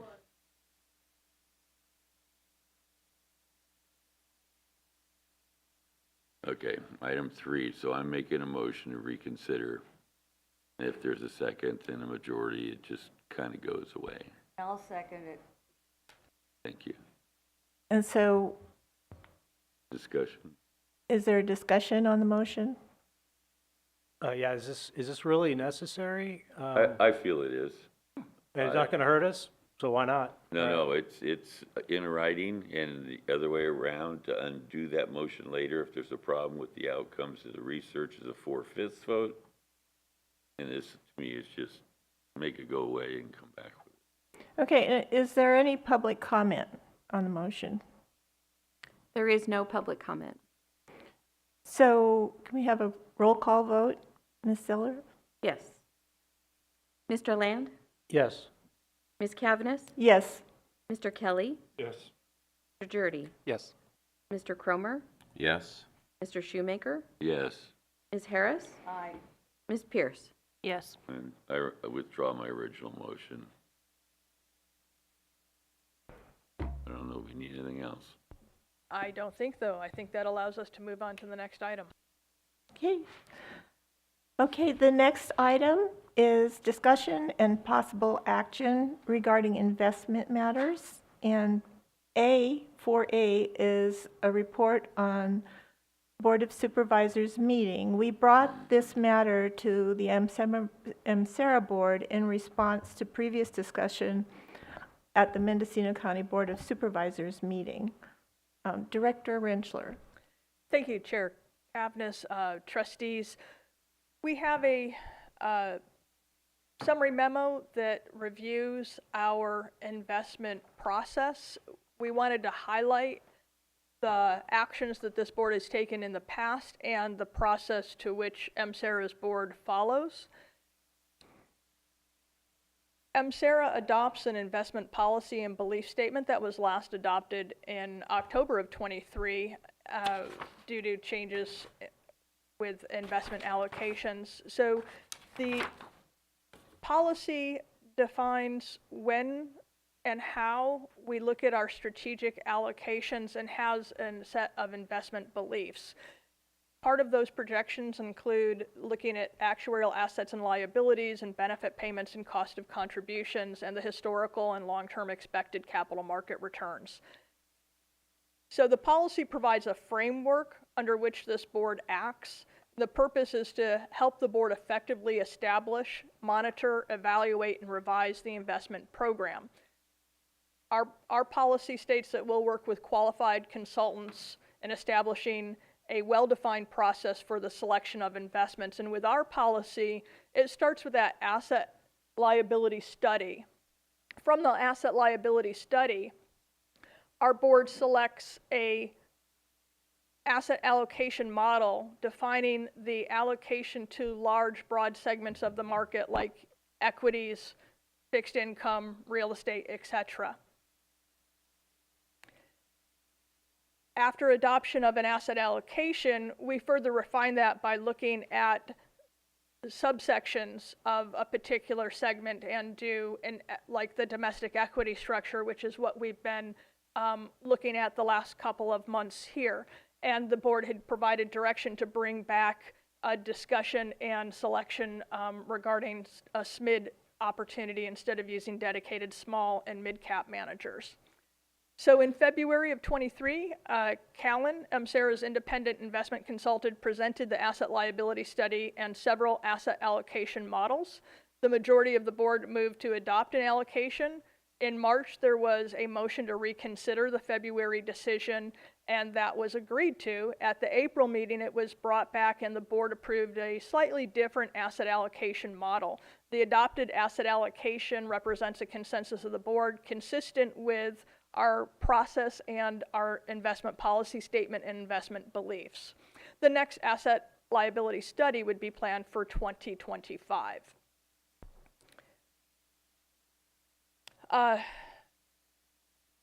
There was some comments at the Board of Supervisors meeting regarding MCERA's investment returns, and the memo provided in your packets today does provide you with an overview of MCERA's long-term performance compared to the custom benchmark and compared to our actuarial rate of return, and provides some peer rankings.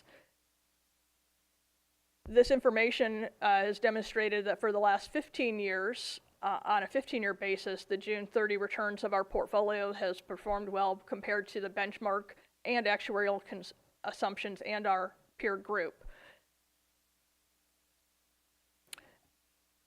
And I am happy to address any questions relating to the contents of the memo. Attached also is the memo from Trustee Jurdy regarding asset allocation and questions regarding the domestic equity structure.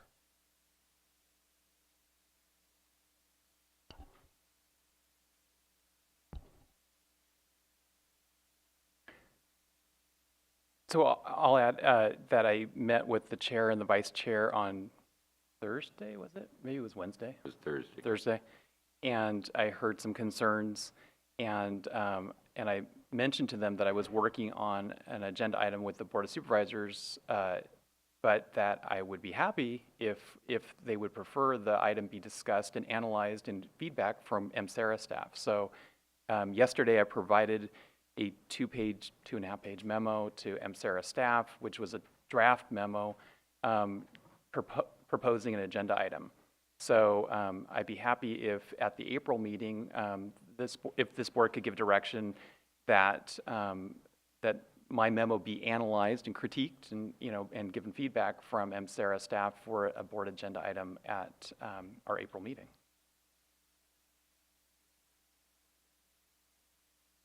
So this is this memo that basically has the 3 questions in it and referencing the June 23rd document?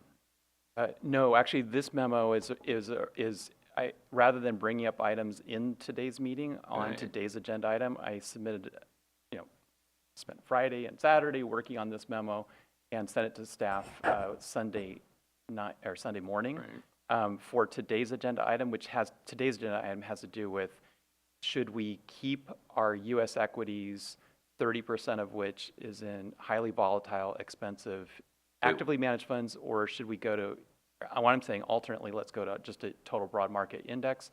That's today's agenda item.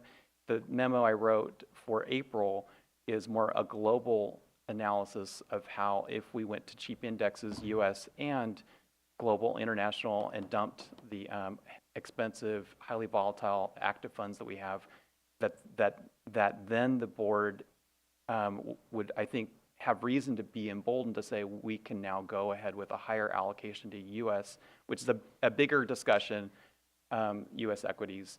So it's a separate item for next April. Okay.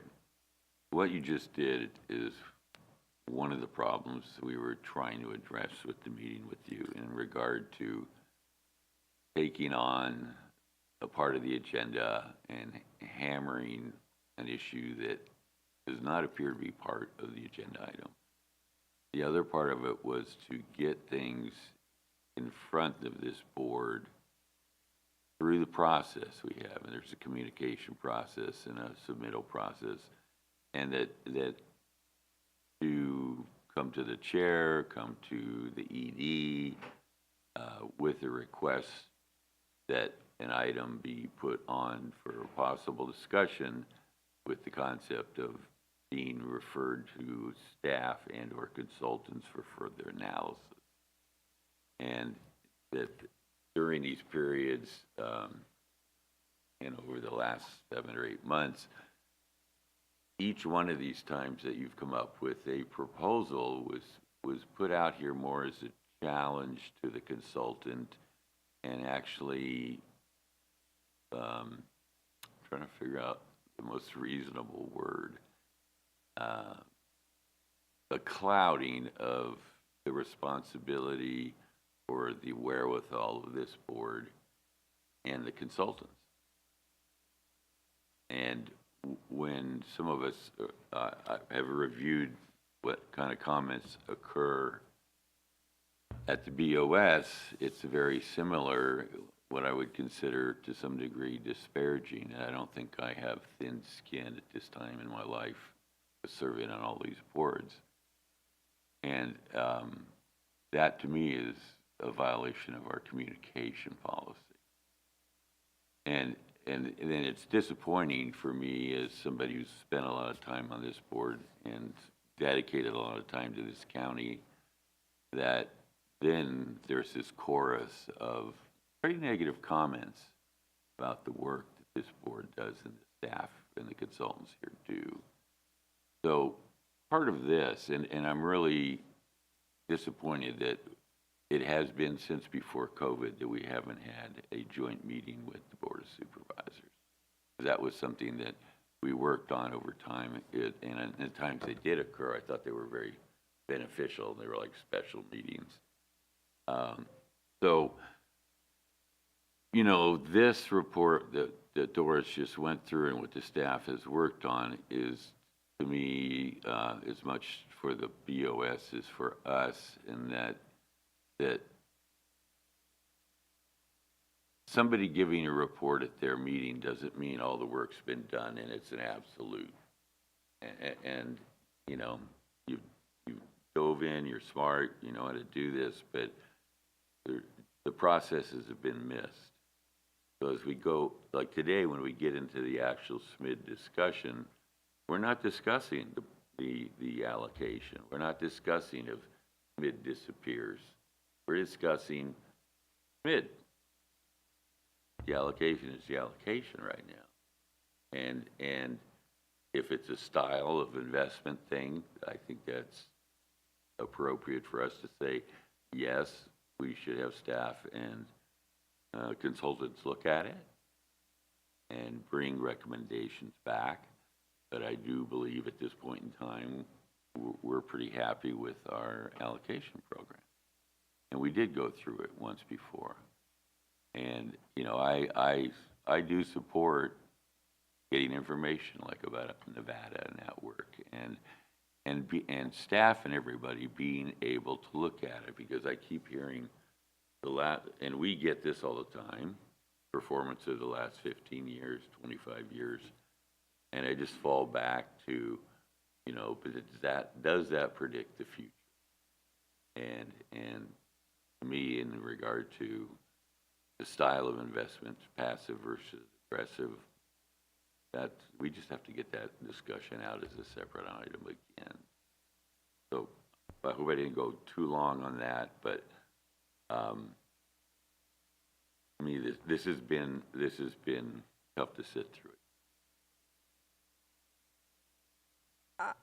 I actually would like to just mention that historically, when Trustee Jurdy had actually agendized or brought items forward for direction, the board has given those items consideration and actually provided direction to staff for us to look into, like a partnership to invest in the PG&E subsidiary spinoff. So this board, I think, has been respectful of his endeavors when he's brought them forth on either an agendized item or as a request for direction, but I don't think that has come across in the Board of Supervisors' understanding, because one of the comments that I heard was like that we were disrespectful or disengaged with him, and there wasn't any counter to that we have looked at items that he has brought forward, and that's the end of my comment.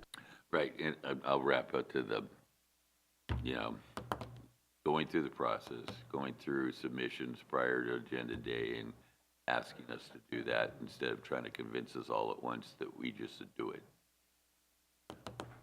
Well, that's why I just reported that I yesterday sent a memo for April's meeting. And I today's understand. memo is on today's agenda item. I could not have written today's memo without having seen today's agenda item. It's, Okay, and if it is not April, just give staff the ability to get back when they can accomplish it, but don't, with not an expectation it will be absolutely back here in April. He did provide a draft of his memo and asked for some feedback from Robert and I. We will take a look at that and get that back to him. My intention is that we'll have that feedback to him in plenty of time to have the finalized memo provided at the Wednesday before the board meeting date so it can be included in the board packets. And then an action would be taken to have more work done on it or be done. Depending on what the what's requested in the memo. Yeah, I don't. Okay, thank you. Thank you for your time. Well, so I don't really want to muddy the waters too much, but, you know, the contents of that memo are broadly changing the asset allocation largely, not little tweaking, but a lot. So I think that there is still a tendency, Trustee Jurdy, to push towards major changes in the asset allocation. And I think the board needs to provide direction that either that's going to happen or that's not going to happen. Well, I'm not the chair. If I can provide my personal opinion, and it might be my assessment from the chair of the last year, this has come up numerous times where this alternative asset allocation and investment strategies have been brought up. I always appreciate conversation and additional knowledge and research that's been performed. My assessment as the chair and sitting on this board is these haven't ever come as an action item to this board because it's never gained the traction to reach that point. And my perspective as the previous chair and now a trustee on this board continuing to serve here is that Trustee Jurdy had approached the Board of Supervisors because he did not have a sympathetic ear on this board to reach the point of a status item on the Retirement Association Board. And I personally don't think that's appropriate. And I know that we as a board have given recommendations to the Board of Supervisors to consider in the past regarding the reset layer on the unfunded liability and other things that they did take action on. But that could be appropriate in this sense, but we continue to analyze this per our process, and we don't make rash decisions regarding our investments. And we trust our counsel and our investment strategists that we have hired to do this for us. So that's my perspective. If people don't agree with that, I hope they speak up, but that was my assessment of this coming to the board again. Thank you. I'm not sure, do we want to have further discussion on this, or do we want to go forward with 4B? And Staff's ready to move forward to the Callan presentation if there's no more board discussion. okay. Greg Forrest and Hannah Vieira. I apologize, I forgot Robert's recommendation that he wanted to cover first. So there is sorry. there's a staff memo that broadly outlines, you know, how I would think about this if I was on the board. Not only are there performance considerations and risk considerations, exposure considerations, but there are also higher level, longer term strategic funding questions and considerations. My memo briefly lays them out, not in incredible detail, but I'd be happy to answer any questions trustees may have on that. Thank you. 4B and 4C are highly correlated. They're actually the same topic of the SMID discussion. Okay. So the item from Robert lays out his recommendation provided by staff on the presentation that Callan is queued up to provide next. Okay. So it's part of the discussion, so it's a joint, got it. So moving forward to 4B. Well, for 4B, the recommendation is that we stick with the current structure. And Callan can go into depth about their view on that as well. 4C. Okay. Hi, everyone. I think Hannah is going to share a presentation we put together. And it's good to see you all. I very much appreciate the 15 years partnership we've had. And I think in aggregate, we've performed well through different regimes, staff and different board members. And it's often a struggle along the way, right? And I don't mind the struggle. I don't mind the debate. And I very much appreciate that we continue to move forward together. And in aggregate, our performance has been pretty good. So we'll touch on this today. So as Doris alluded to on the next slide, Hannah, we do follow a process. And we talked a little bit about this when we talked about fiduciary process. And following this process, we think this is the best way for you to be successful over the long run. Sit down, you analyze the decision, all the information available to you at that time. You make the big decisions first, and then you move to smaller decisions after that. And then periodically you go and take a look at the big decision again. Go through the cycle continuously. And why that is important is it prevents you from chasing your tail, right? It prevents you from focusing on these little details. And if you do that, if you keep focusing on the little things and being reactionary to what just happened in the market, been investing 5 years like this, you're doomed to be whipsawed, what they call whipsaw. So how do you prevent yourself from doing that? You follow a diligent process over time. And on the next slide, we show you kind of the workflow that we've had over time in reviewing investment policy and looking at capital markets and making a decision on asset allocation overall. And then after that, we look at each asset category. We say, are we doing what we want to be doing in each asset category? So, and that's the process that we're going on along the way. On the next slide, some of this is a little repetitive, but this is your current asset allocation, and this is the big decision you all made. And as Doris alluded to, this was made in February and April, and you made a decision, then you went back and you tweaked it just a little bit, right? But that pie chart on the left, that target asset allocation, that's the big decision we all made together, and Callan fully supports it and provided all the data behind it, gave you advice on making the decision. So that bridge has been crossed. Got that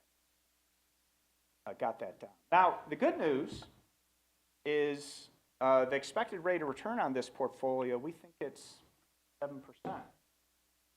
Their actuarial rate is 6.5. So over the long run, we hopefully we amortize those unrealized losses quicker. And that was kind of a real interesting thing from Segal. They showed the yellow bars and the straight line. What that's saying is a lot of people think the bars are going to move a little bit faster. And let's hope that happens. But do you want to bank it today that it's going to happen? No. I think what you're doing is very prudent. Do you want to bank it today, or do you want to bank it after? So in the long run, we think this asset allocation is going to get you 7. We don't think you need to take a lot more risk to get your 6.5. Return expectation. This group codified this investment policy, this asset allocation twice. So let's continue to move forward. Oh, Greg, before we leave that slide. So I'm looking at a report that just came out by Wilshire, which is a similar company to Callan, and they're looking at the the average city and county, what they're calling the average city and county pension fund that they're monitoring. So they're not talking state pension funds, city and county, and maybe Callan has something just like this. And back to why we have outperformed 70 in the last 10 years. We were better, our performance, according to your report, our performance was better than 75% of other pension systems, is, I believe, because of this chart. Because we have not taken as much money away from U.S. equities as the average pension system. The Wilshire report shows that the average city and county pension system in the United States that they monitor, can't say it's every one of them, but whatever their database is based on, is 26% U.S. equities. This board hung on to the 37% allocation, which keeps us higher than the average. And that's what's driving our better than average performance. It's not all the other fancy stuff that all the other pension systems, and to some extent we have gone to, the real estate, the infrastructure, or most importantly, hanging on to bonds, which yielded almost nothing. I mean, basically bonds did not equal inflation in the last 10 years. So the average fund that we're comparing ourselves to, they had 29% allocated to bonds. We only have 21%. So we had less of our portfolio in things that really drug down the portfolio, and we had more of our assets in a category. So I totally agree. This chart is what drives our performance. It's not that we've done a great job of picking active managers and our active managers that beat the broad index. It's just that we've allocated more to U.S. stocks and more to even international, which is not so great, than the average that we're comparing ourselves to. I agree. Asset allocation drives your return. And this board has done a good job. And you didn't follow the siren song of investing in other asset classes. If you weren't in this and the other plans are in other things, follow that. Because you said, okay, what works for us? Where do we believe there's a risk premium over time? And how do I want to allocate those assets? Yes, this group has done a very good job managing asset allocation for your risk tolerance. And a lot of it on the next slide is driven by your investment philosophy. And so this is coming out of your policy statement. These are the things that we believe and drives how we decide to manage. We spend active risk where we think there's inefficiencies or where you can't invest in an index fund. Then we have an index fund where we think it's. That's why 26% of assets are in S&P 500, nearly zero cost index. But there are asset classes where we believe there is inefficiencies, and we try to exploit that actively. So your investment philosophy here drives your asset allocation, and it drives what you do within each asset class. We call that a manager structure. On the next slide, we took a look at your domestic equity structure, how we allocate within domestic equity. We took a look at that in August of 2020. We did a study, and you guys can go back and look at the report. And we said, okay, we spend active risk, because we believe this area to be inefficient. Have an index fund in this area because it's pretty efficient, right? And we came up with this asset mix. Now, following this, there was a bunch of questions that said, I'm still not happy. It must be the managers that are the problem. And once we dug into the data, we came to the conclusion, no, actually the managers aren't the problem. And there is no problem, actually. The returns have been quite good. But this group at that time decided we liked this mix of large cap, active, small, and mid cap. This group made that decision. Like passive large cap, active small. Now the question is, well, which managers do we have for active, small, and mid cap? That's the question. So we went through an analysis and looked at other managers, and Robert came down to our office twice, and we did a whole bunch of analytics. We came up with some managers that we would recommend. But at the end of the day, we looked at what we have and you said, you know what we have is actually performing pretty well. So we're not recommending.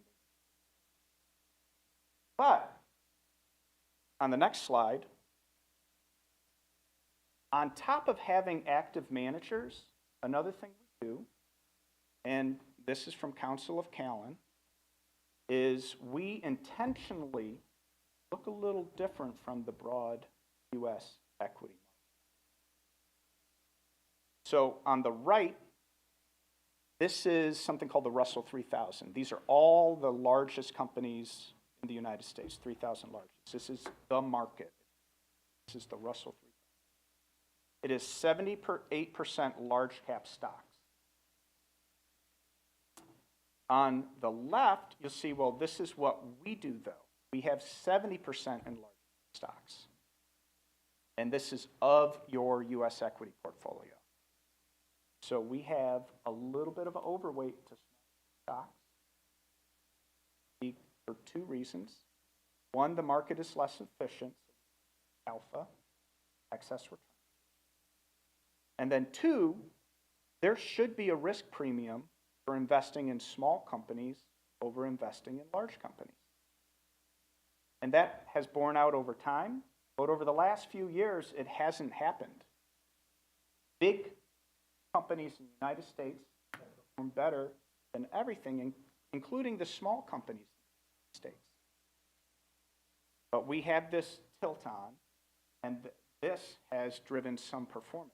Now, in a few slides, you'll take a look, and you see the performance deviation is like this. And we'll see that in a couple slides. So on slide 8, here we go through and we say, okay, here's the process we look to answer that question, do we have the right manager? And we identified a bunch of good managers. But on the next slide, on slide 9, we say, well, how have our managers done? And we do pay active manager. You got to pay them more money than an index fund, right? Paying them to do their work. But we measure them after fees. After I pay you, have you beat that benchmark I'm asking you to beat? Net a fee return. So even if you pay them a fee, are they doing better than their fee? And so this chart, the blue dot is you, and the green square is if you invested in an index fund. Blue dot is above the green square, all but the last quarter. So what this means is your active managers net of fees.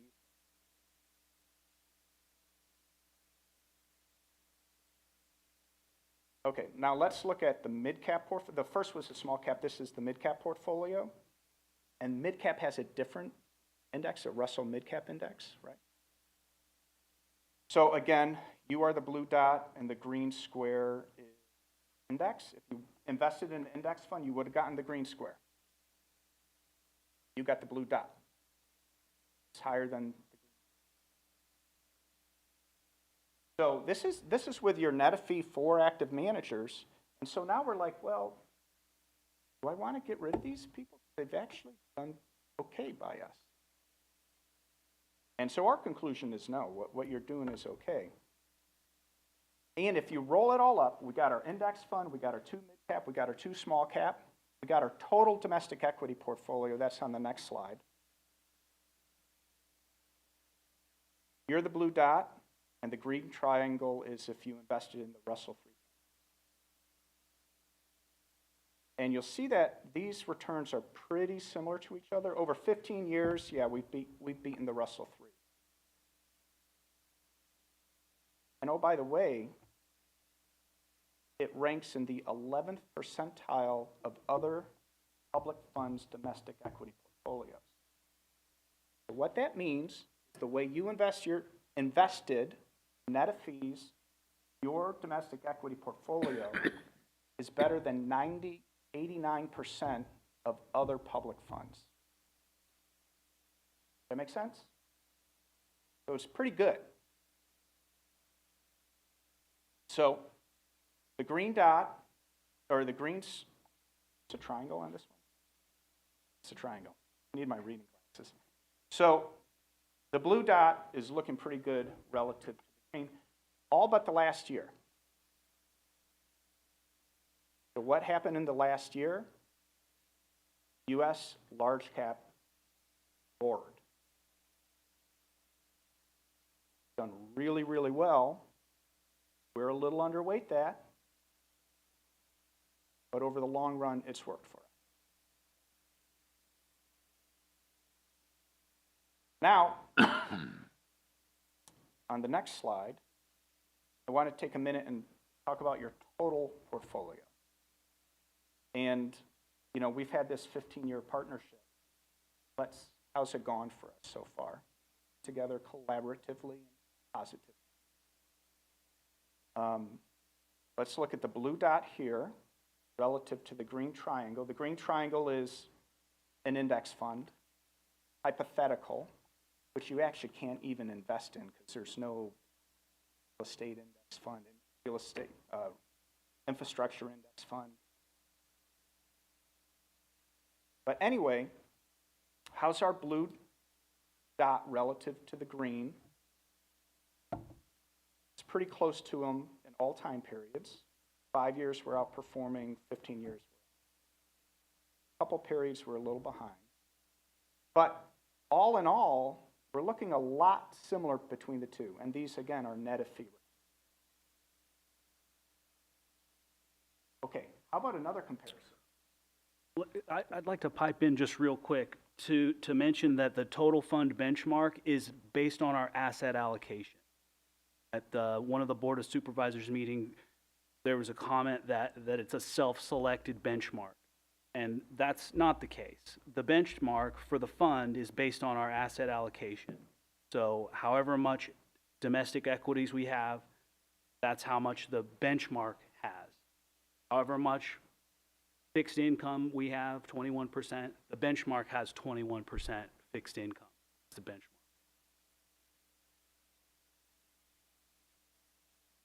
I mean, you know, I look at these charts all day. But maybe let me take a minute to explain, like, what are these bars? So I always talk about a peer group for you, right? So we know what the dot is, we know what the triangle is. So what are these bars? So that's a distribution of other people's returns. And in this case, at the top of the chart, we always tell you what distribution are we talking about. So this is the Callan Public Fund Sponsored data. There are about 300 other public funds like you out there. So Greg, would this be what I just referenced, that Wilshire, which is similar to your company, they're telling us, they're telling the public, it's a public document, that the city and county pension systems that are in their database, may not be identical to yours, has 26% allocated to U.S. stocks. We have 37. I really don't. Well, the point is, doesn't your own database show that we have a higher allocation to U.S. stocks than the average that we're comparing ourselves to? Yeah, and we share that with you. That's not the point I was getting to. Back to it. But this is showing total performance of the fund. This is performance, is not showing asset allocation. But every quarter we come to you and we share that chart with you. What is your allocation relative to other plans that are in the quarter we come to you? But here's what the point I was trying to get at. So these are returns, not asset allocation. And the distribution shows you how wide, of all the decisions that you all made, how wide could have that return distribution? Your asset allocation decision, manager selection, rolled all up, it gives you the total return. All the decisions you guys made gives you the total return. So let's look at the 15-year column. So the 10th percentile on the far right, so we're looking at the far right, the very best 10th percentile funds out there return 9% per annum annualized for 15 years. Again, we had more U.S. stocks. And that was a good decision in asset allocation. We made that decision. Okay? The average fund annualized per annum. So your returns of 9 are about 1% higher every single year for 50 than the average fund. How about if you thought you were really smart and you wanted to take a big bet? How wrong could you be? What's the bottom 10th percentile here? 7.75%. So about 1.25% lower than what you are. So overall, to me, this means congratulations. You guys did a good job for 50. And but for the investment program, funded status would be. Okay, so I just wanted to let you know, make sure you guys know how to read those. I think that's a pretty good story for you. All right, so let's look at this another way. Slide 13. What we did here is we took our quarterly time-weighted returns, linked them, and then we took your actuarial rate of return, linked them too. So right now today, your actuarial rate of return forward-looking for 10 years is 6.5, right? What was it 10 years ago? Every time you changed it, you linked it. What was it back then? Then we said, okay, I'm going to take my 10 the actuarial expected rate of return for the past 10 years. And so that's fiscal year 2023. Your return is 7.6 net of fees, investment management. And the actuarial assumption for the past 10 years is a little under 7. So all the work you guys did, managing this, you beat the actual rate of return by about 7 for the past 10 years. This is not last year. Last 10 years. Then we have the same period ended 2, 1. So for the past 5 years, you've been exceeding your actuarial rate of return for the past 10 years. So that means the 15 years, last 15 years.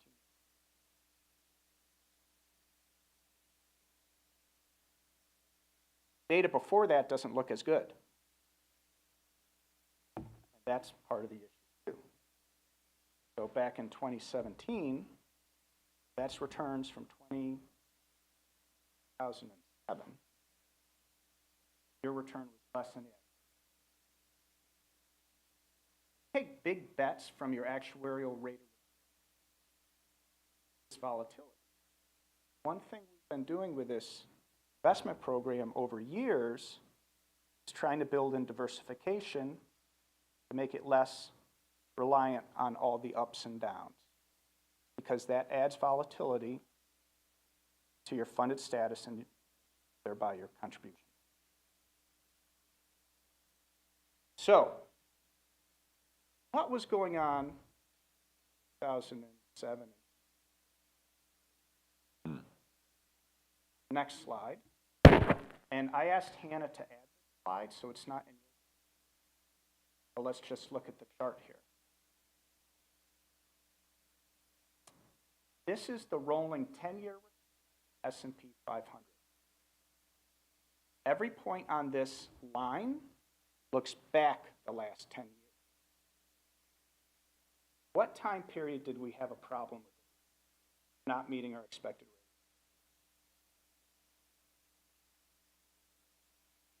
Great Recession. But when was that? 2007 and 8. You look back 10 years, what does that capture as well? .com bubble. And 9/11. And 9/11. But the .com bubble, 2020, stock market's down. So you could be an investor in the U.S. stock market for 10 years, ended in 2009,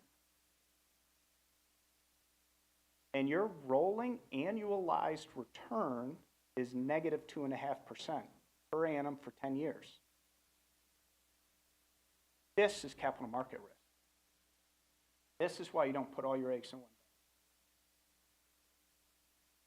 basket. This is why you diversify. Because this was called the lost decade, right? If people were talking to you, and we're probably sitting on a different board at the time, 2009, 2010, it was a lost decade for investors.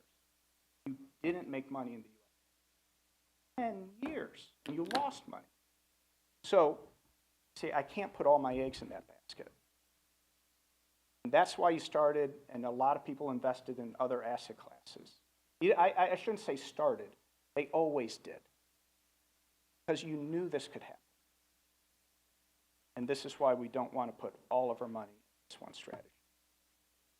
I'm going to flip ahead 2 slides. If you decompose the volatility, the source of volatility in our portfolio, Alan's assumption, we think your forward-looking volatility is 12.7. That's overly precise.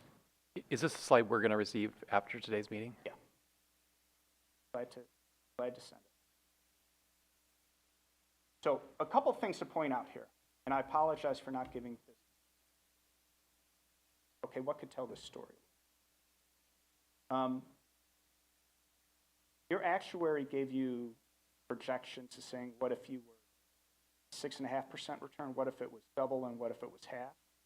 Your standard deviation is actually 13. It's not 6.5.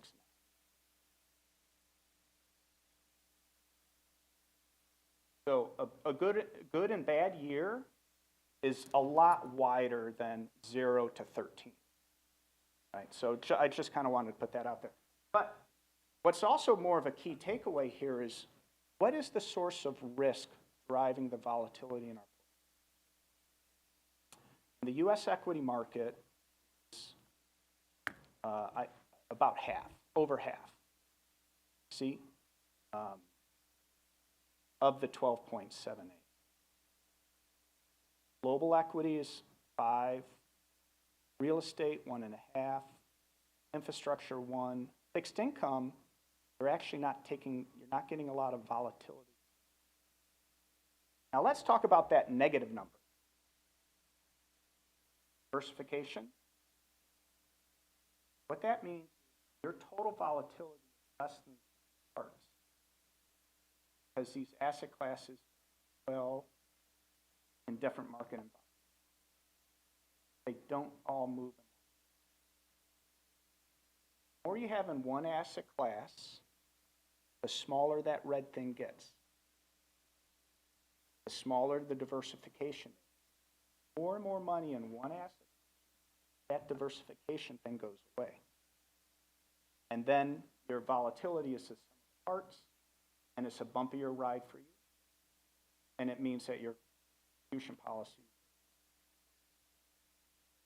This is why we have diversity.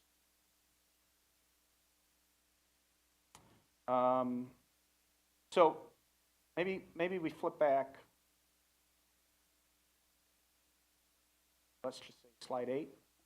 So we kind of went through this whole process and said, okay, should we be doing something differently in our domestic equity portfolio? And we look at these at the end of the day, because slides 9 and 10, we think they're performing okay, so we're not recommending it. Mid-man.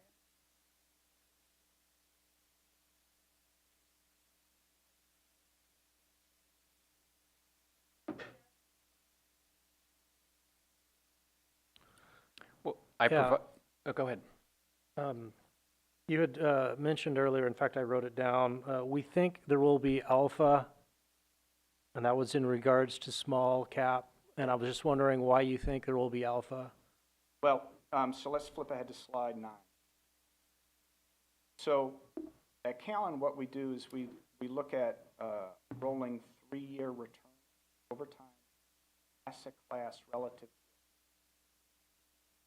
We look at the percent of times net of fees, asset category beats it.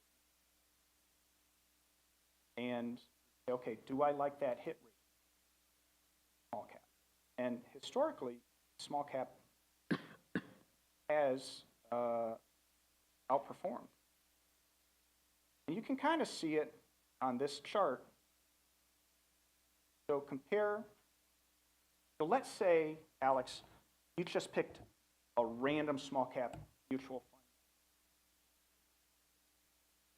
Did that 1 million times, you would come up with the average fund. Look at that median line.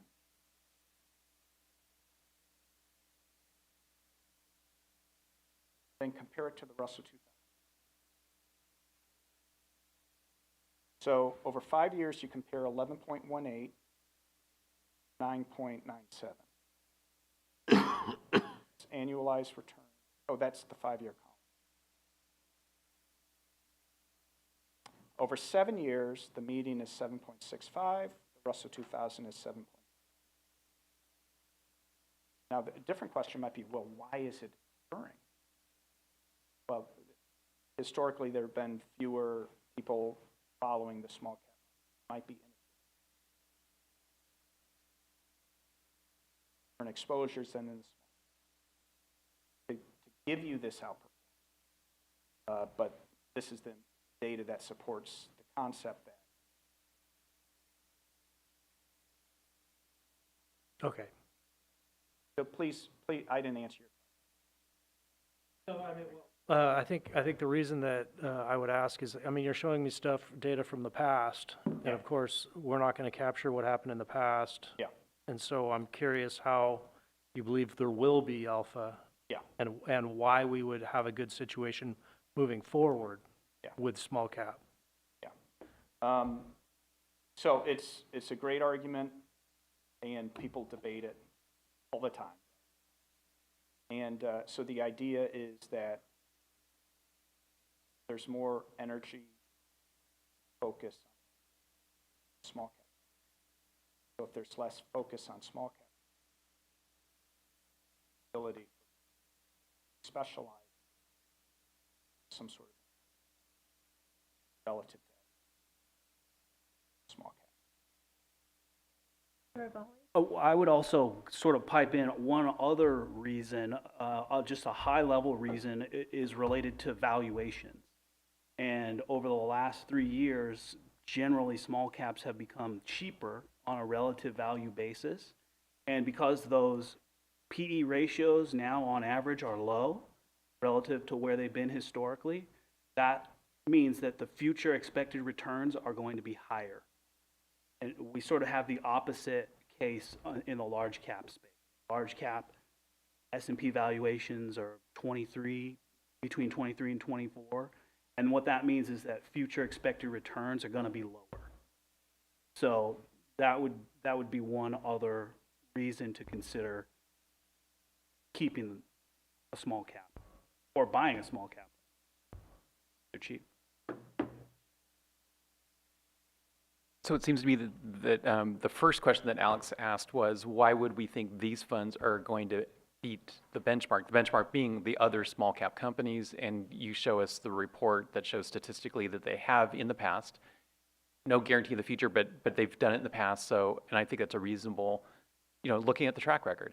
On this new question about whether we're in a different economy than we were in the past, I don't think we've fully explored.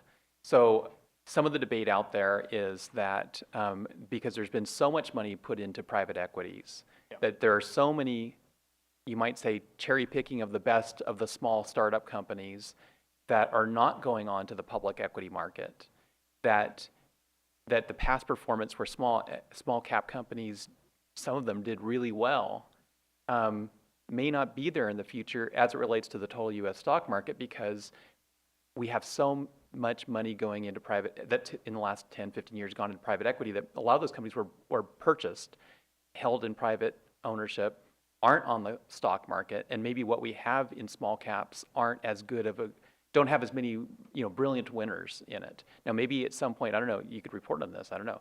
Maybe some of these companies at some point leave the private equity world and do enter the stock market, maybe as mid-cap companies or as large-cap companies. I don't know, but I have seen and read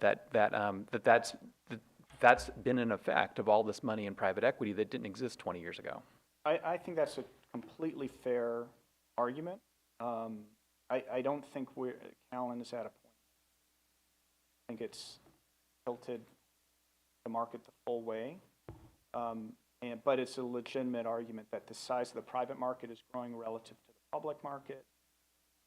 Some companies don't want to be public. And registration costs and filing, like, I'll just rather be private, thank you very much. But if you're a small company, you know, and there's private equity, they could also be buying these companies.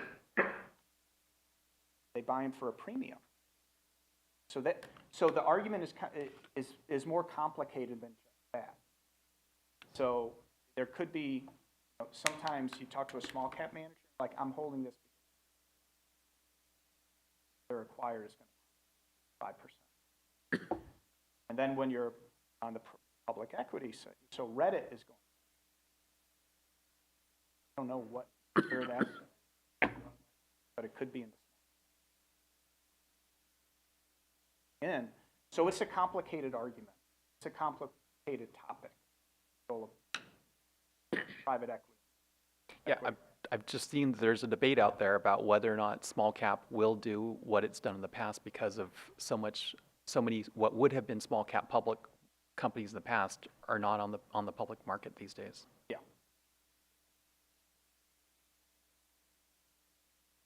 Okay. So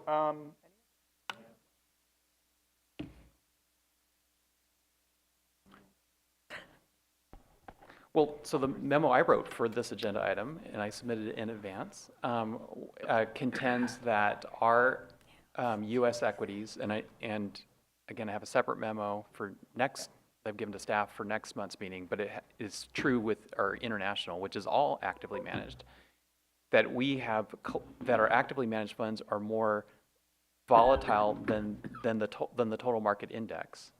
Now, I think part of it could be explained by this chart on page 6 that Greg put up. Maybe you want to put it up for everybody. Yeah. Because it's an interesting chart. It shows that that the Russell 3000, or what most people call the total U.S. stock market by market cap weighting, and that it's only 6% small cap. And small caps, I think, historically have always been more volatile as a asset class than large cap companies for a whole bunch of reasons. But we're overweight, so it's not just the active managers, it's the fact that we're overweighted in small cap that therefore makes with 30% of our assets in active management in that genre of small and mid, which are more volatile than the large, versus what would have been 21% if we had the total stock market. Yeah. It makes our grouping of U.S. equities more volatile, greater standard deviation than if we just went with the Vanguard index of the total stock market, which gets to the point of my memo, which is if we had less volatility in our equities, I think the public, I think the Board of Supervisors, everybody would be saying, well, if you can draw down you have a less volatile grouping of U.S. stocks, and U.S. stocks have been driving your long-term returns. And since 2018, our fund has been so generously funded by the county's cash flow in and by the employees kicking money in, we're not the same fund that we were in 2007 or 2008. At that point, the fund needed more money. I believe the percentage of that had to be taken out of the fund each year was a higher percentage than it is today. It should be. So we're now, I think, less than 20% of our. It's way less than 20% of the outflows for the fund. So we have 30 million from the county. We have 8.5 from the employees. We have 8 rounded up to 8.1 from the investments. That is that 8.1 of 700 million is portfolio is a very tiny percentage of our portfolio that needs to come out. It was a much higher percentage of that needed to come out in 2008, 2009 when that lost decade occurred. So now we're in a different world than we were in 2000, 2008, 2009, in the 2000s, in that we needed more money out of the outflows each year.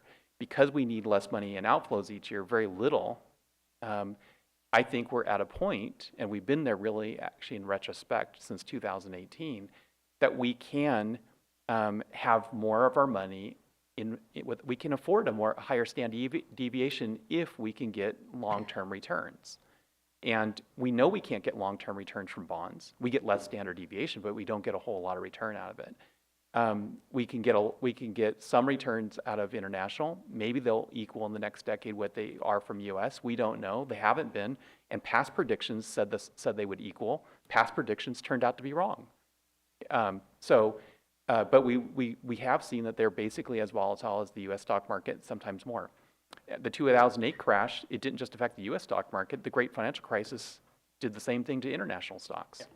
Yeah. No doubt about that. So but fundamentally, I think a lot of your points, Dan, are really about slide 3. Right? That's the asset, it's the pie chart on the left. Having less in international, less in bonds. That what you're saying really is, I think the pie chart on the left should be. And I don't know if the board wants to open up that debate again. So I'll defer to you all to talk about that. But what I'm hearing a lot from you is no international, no fixed income, more U.S. equity. But we kind of, we address that in 2020. So it's not my memo. My memo doesn't have zero, and bonds doesn't have zero. It stays within the guardrails that Callan gave us in your risk assessment. Yeah. So I stayed within the guardrails. I'm just I'm turning the dial a little bit up on the U.S. bonds and turning the dial down on actually either keeping global at the same, but turning the dial down on fixed. Yeah. Actually, and two examples I give, we have the exact same allocation to fixed and to global. It's just turning the dial up on U.S. stocks. Yeah, but the pie chart changes on the left, and I would not, one thing I'd be pretty clear about, don't dial things up and down relative to this policy target. Meaning, don't think you can adjust the asset allocation relative to your policy target. Make money over time. That's called tactical asset allocation. It's a graveyard of investment. Tried that.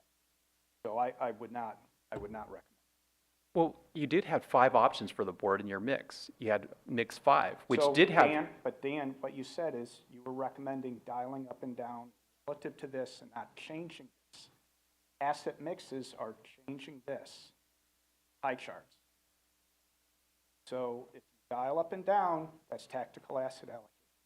If you pick a different policy target, that's reopening the discussion from.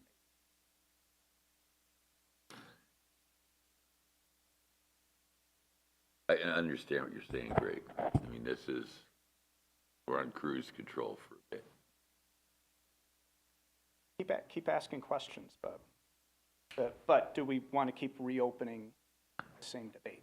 So and this was, this is back to my comment a couple issues ago, is that I don't believe today is the day that this agenda item is about allocation.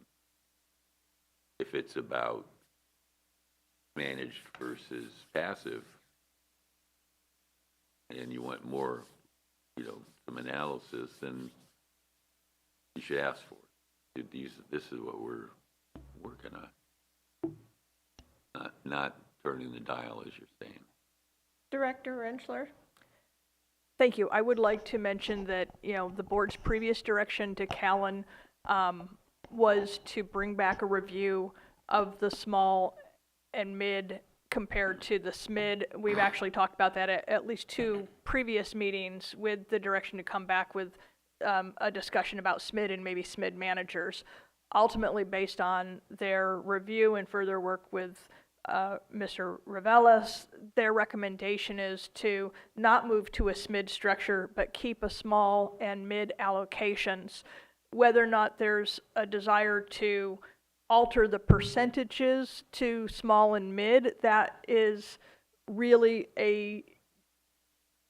another part of the discussion as far as that domestic equity structure, because when we were back several months ago talking about the domestic equity allocation, the board's action at that time was we will keep those allocations where they set, which I think are like 7.5% of the total portfolio each. That might be roughly 15% of the domestic equity allocation each. but to then just look at the SMID versus small and mid.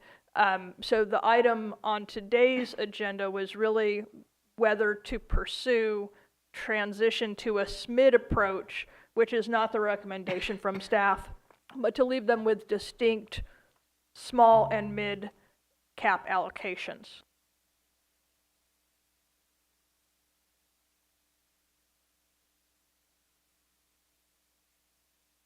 So this is not, does not require an action. It's a receive and file. I think it would only require an action if the board wanted to direct to actually move to a SMID allocation to bring back a specific manager selection. To stay with our current setup with the distinct small and mid caps with those managers would not require an action, in my opinion.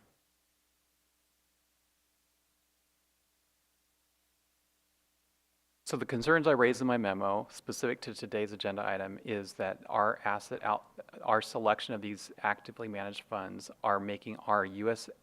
equities more volatile than the broad U.S. market.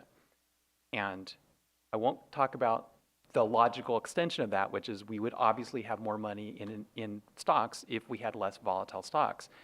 But I am concerned that we're adding volatility and we're not adding much return. Now, I think at our last meeting, or maybe it was on the phone, Robert or somebody said that net of fees in the last some period, I don't know if it was 10 years, 5 years, our active managers added a certain amount over the total stock market. No, not small versus small, not mid versus mid, but are above the benchmark. So it's maybe somewhere in this report. I'm not sure that would be correct. We would indicate that they would provide a return compared to the specific benchmark use for that manager, not against the total market.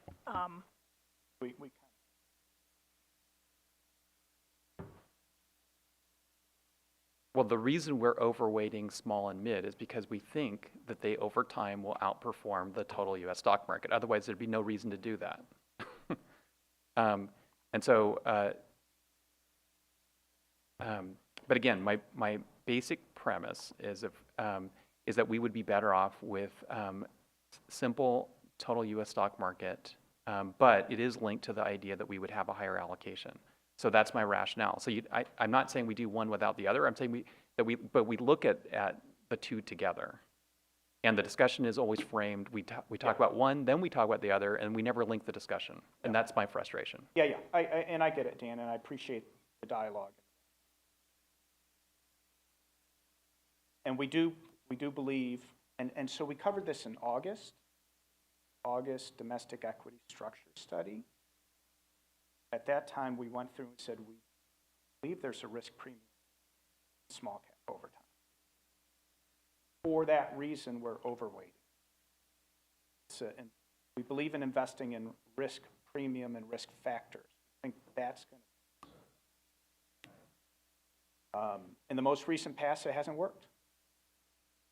But we do think this will work over the long run.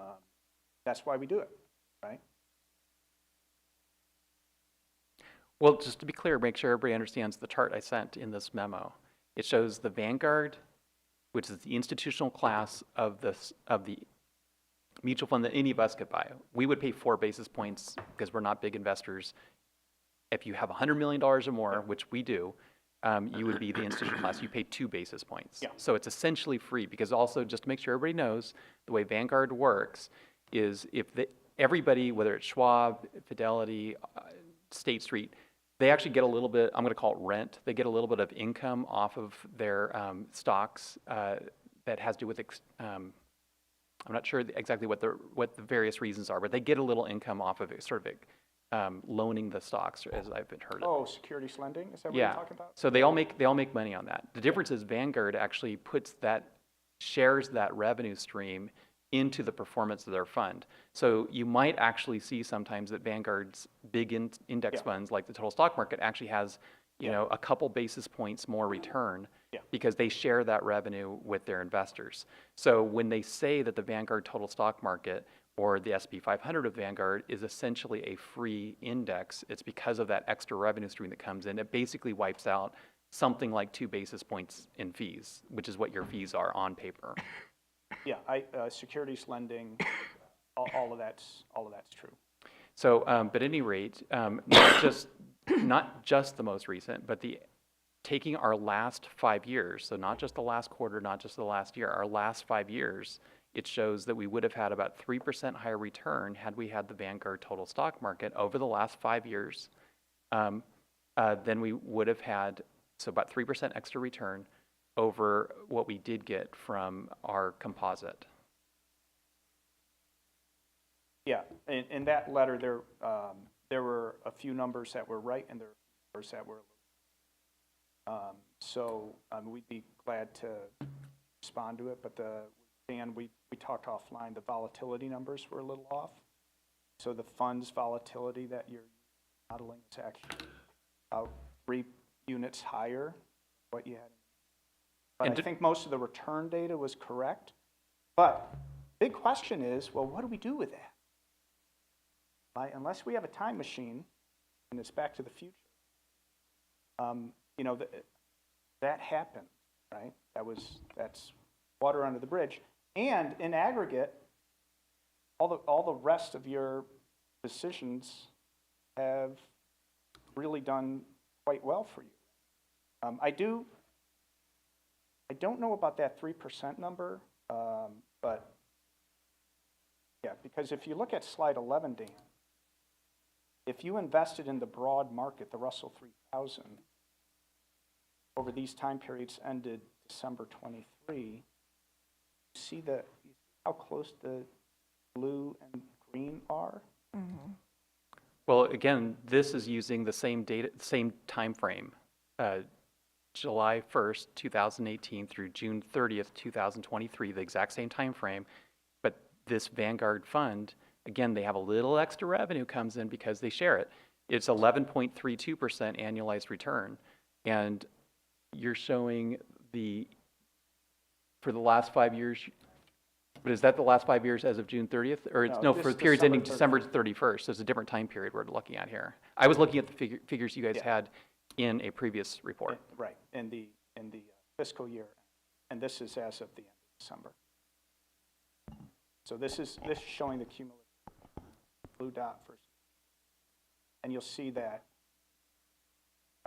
you know, they're pretty darn close to each other. Thank you very much Okay. for all your presentation and information. And I think we should move on to our next, to 4D, to preliminary monthly investment performance report with Mr. Rivales. And thank you. Trustees, you have the monthly investment report in front of you. I'd be happy to take any questions. Greg, maybe could questions. Yeah. I mean, there's not a whole lot going on there. It was a good month. We're within target ranges. We're a little underweight fixed income. You know, they sort of feels like no matter how much money you put over there, it just keeps losing. But it's still within the range. Does staff have any comments on the PIMCO versus the Dodge and Cox? Because when I put them in Portfolio Visualizer, it looked like PIMCO overperformed their benchmark prior to, and I was on the board, I believe, when we added PIMCO. Okay, so I'm going to own this, but it looked like they outperformed the benchmark prior to MSERA adding them to the fund. And a community member I mentioned this to, said, oh yeah, they actually did some innovative things after the real estate crash, great financial crash of 2008. They did some interesting things that were noted in the press with, securities relating to mortgages that really pumped up their returns. And I don't know the exact year we added PIMCO. It could have been 2017, 18, something like that. It seems like about the time we added them in, that had petered out. And we took money out of Dodge Cox. I believe we were 100% in Dodge Cox when we added PIMCO. That's right. But what I'd like to note is that in the recent many years, it looks like Dodge and Cox has outperformed the Bloomberg aggregate, the benchmark of bonds, by over 1 percentage point. And PIMCO has outperformed, but maybe like 20 or 30 basis points. So in fact, I think Dodge and Cox was almost like a full percentage point above PIMCO in the last several years. And I know we're not discussing it today, but we are discussing this report, and I just wonder, when we do get to bonds, what's the compelling reason to hang on to PIMCO? And I hope that staff will look at that. And why not just go with Dodge and Cox if it's outperforming the index by well over 1%, and PIMCO seems to be struggling to just barely, after fees, beat the benchmark. Greg and Hannah, I just want to thank you again for everything.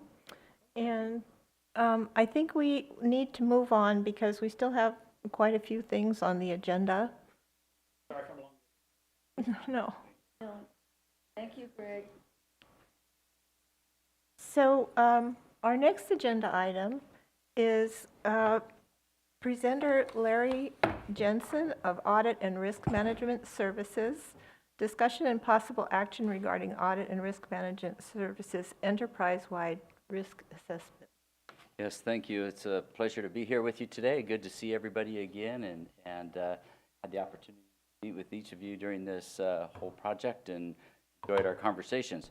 I've also actually kind of enjoyed the healthy discussions that were occurring today. I've reported to retirement boards for over 20 years, and this is very typical type of discussion and debate, and it's good and it's healthy, and I know that all of you have the best interest of the members at heart, and that's obvious, and so that was really good. Today we're just going to take a few minutes and we're going to talk about risk assessment, and in fact much of the agenda items that you've been discussing today, and those are dealing with risks, right? The investment risk. In fact, in the pension business, the business model is inherent with risk. We are investing in financial markets. We are making large transactions and payments to our members. We're providing services to our members and benefits to our members. And so it's just inherent in the business model, and to understand it. And just to take a second here, in fact, the next slide, please.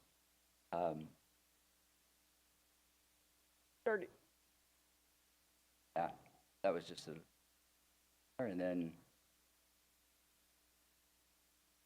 in the strategic plan for Macera, there is a goal included in there that is goal number 2, which is strengthening risk oversight. And that was the purpose of this project. Next slide.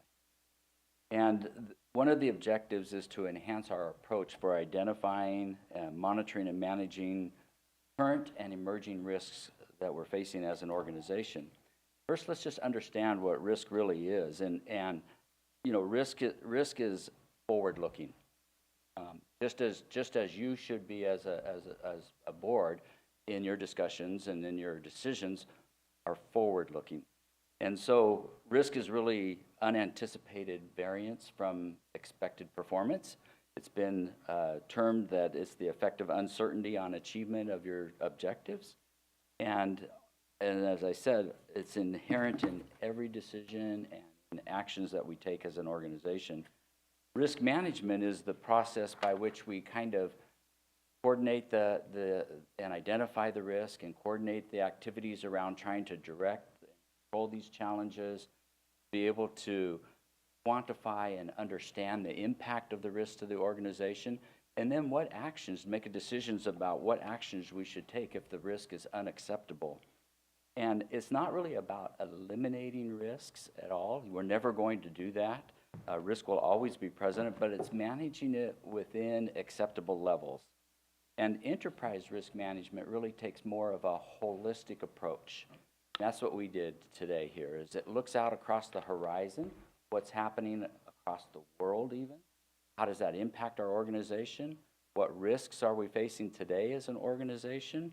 And it involves actuarial risk, strategic risk, operational risk, legal and compliance risks. So it really takes more of a holistic approach. Next slide.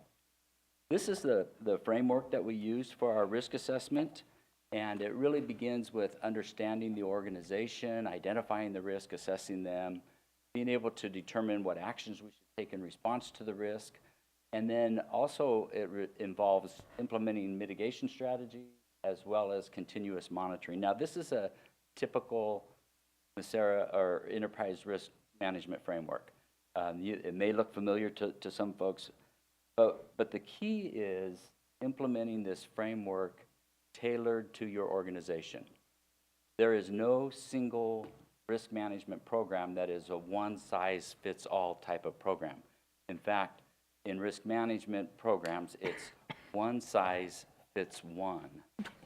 Okay, and so and that's where it gets a little tricky there. Next slide, please. For this initial risk assessment, we took more of a qualitative approach, although we did look at some quantitative metrics with regards to financials and investments and your financial reporting area.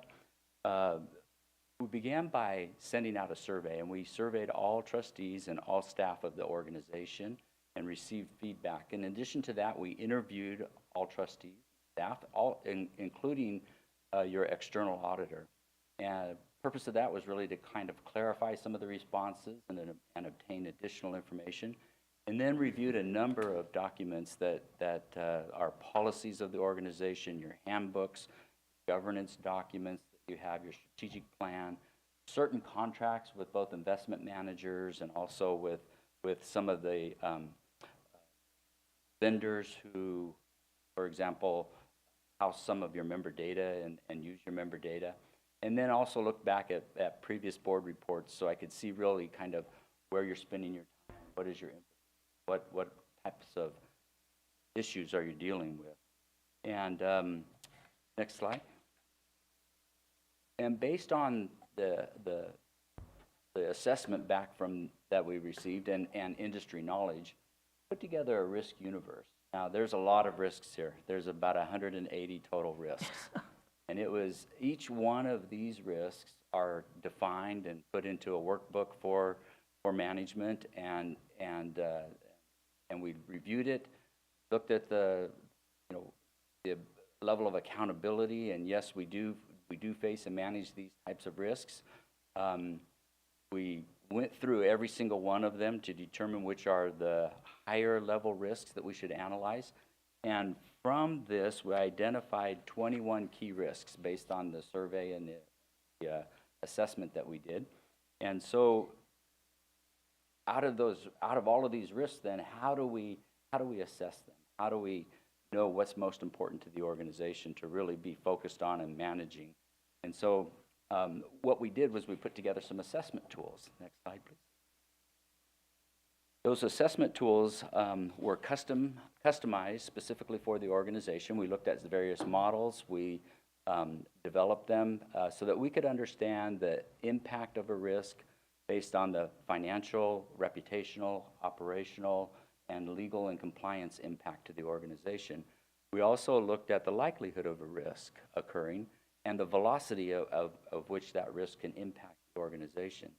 And then some models don't include an assessment on the effectiveness of controls. However, we felt that that was really important for this organization to understand what controls do we have in place today to manage these risks and to mitigate the risks. And then we can really determine further strategies if we needed to take other measures. Those 21 risks were captured into a spreadsheet, this assessment tool that you see here that allows us to identify the risk, evaluate the risk, and then really kind of how are we going to respond to the risk and what specific ways are we going to treat the risk? What mitigation strategies are we going to put in place? And all of that is outlined in there. And we focused not on all 21, we focused on all 21 of the risks and did an assessment like that for each one of them. And then what we learned kind of bubbled up to the top, if you will, on the next slide. In this heat map here illustrates what were really the top 10 types of risks that resulted from that assessment. And this heat map shows the impact and likelihood of a risk occurring. We focused only on the top risks for the organization so that we can focus on what is important. And the size of the bubble varies. It indicates the velocity of a risk. For example, there's third-party data risk in the upper right quadrant. If an event were to happen with a third-party data exposure or loss of data, that's going to impact the organization faster than, say, right below that where we have regulatory environment risk. And you see that that's a little bit smaller of a bullet and of a bubble. And so that helps us really kind of prioritize where you see some of the risks. There's almost a line right down the middle there, but some of those have a larger bubble than the others, meaning that can impact us sooner, and so we need to focus on those areas before some of the others, if we had to prioritize and direct resources towards mitigating the risk. You'll notice that the heat map is also divided into 4 quadrants. So those that are in the upper right quadrant require immediate attention and actions, where those in the lower right are the types of risks that should be monitored. If we were to show the full 21 risk, we would see some in the monitor category as well as in the lower left, business as usual. Now notice in the upper left, it's contingency planning for these types of risks. It's interesting that the unfunded liability that has not a real, the velocity is not large, right? In other words, it's fairly slow moving, like we learned today. When we make changes, it takes time to address that. Also, the investment manager selection, which is something that you talked about today, that bubbled up to the surface as well. It takes time for that. When you see how to monitor the investment managers and their performance over time, and what strategies you could put in place to, if we do find that there is a poor performing manager, or if there's some a bad actor, what contingency plans do we have to make those changes if we need to? And so accompanying this report, next slide, accompanying this is a more detailed risk report. And this is a comprehensive report that outlines the risks that are identified, provides definition for them, and the potential impact to the organization. It also shows the key business outcome, and at a very high level, the types of actions that we need to take in order to further address the risks. You'll notice that this report serves for a valuable tool to make informed decision-making and also for resource allocation. And so you can refer to this report and subsequent reports when you're looking at how to allocate resources, also in your strategic planning process. Future reports will inform the board about management's progress, and you'll see that there's indicators on the far right side that whether mitigation strategies have been developed and the progress made towards implementing those strategies. And so the board will be able to monitor that over time and that you receive in subsequent reports.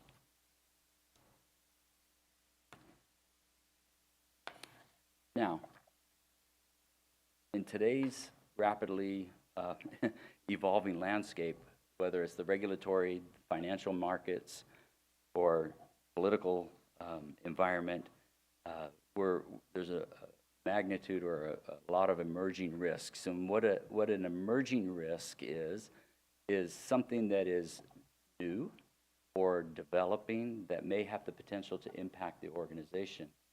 Emerging risks can be as a result of new technologies, shifts in the marketplace, for example, and they can demand our attention and have impact on us if we don't watch them and manage them. And so you have to look out across the horizon as well. Not only what are we dealing with today, but what are the things that we're going to have to deal with or have the potential to impact us in the next 2, 3, 5 years. And so as we see these emerging risks, we need to ask ourselves kind of, how's that going to impact us as an organization?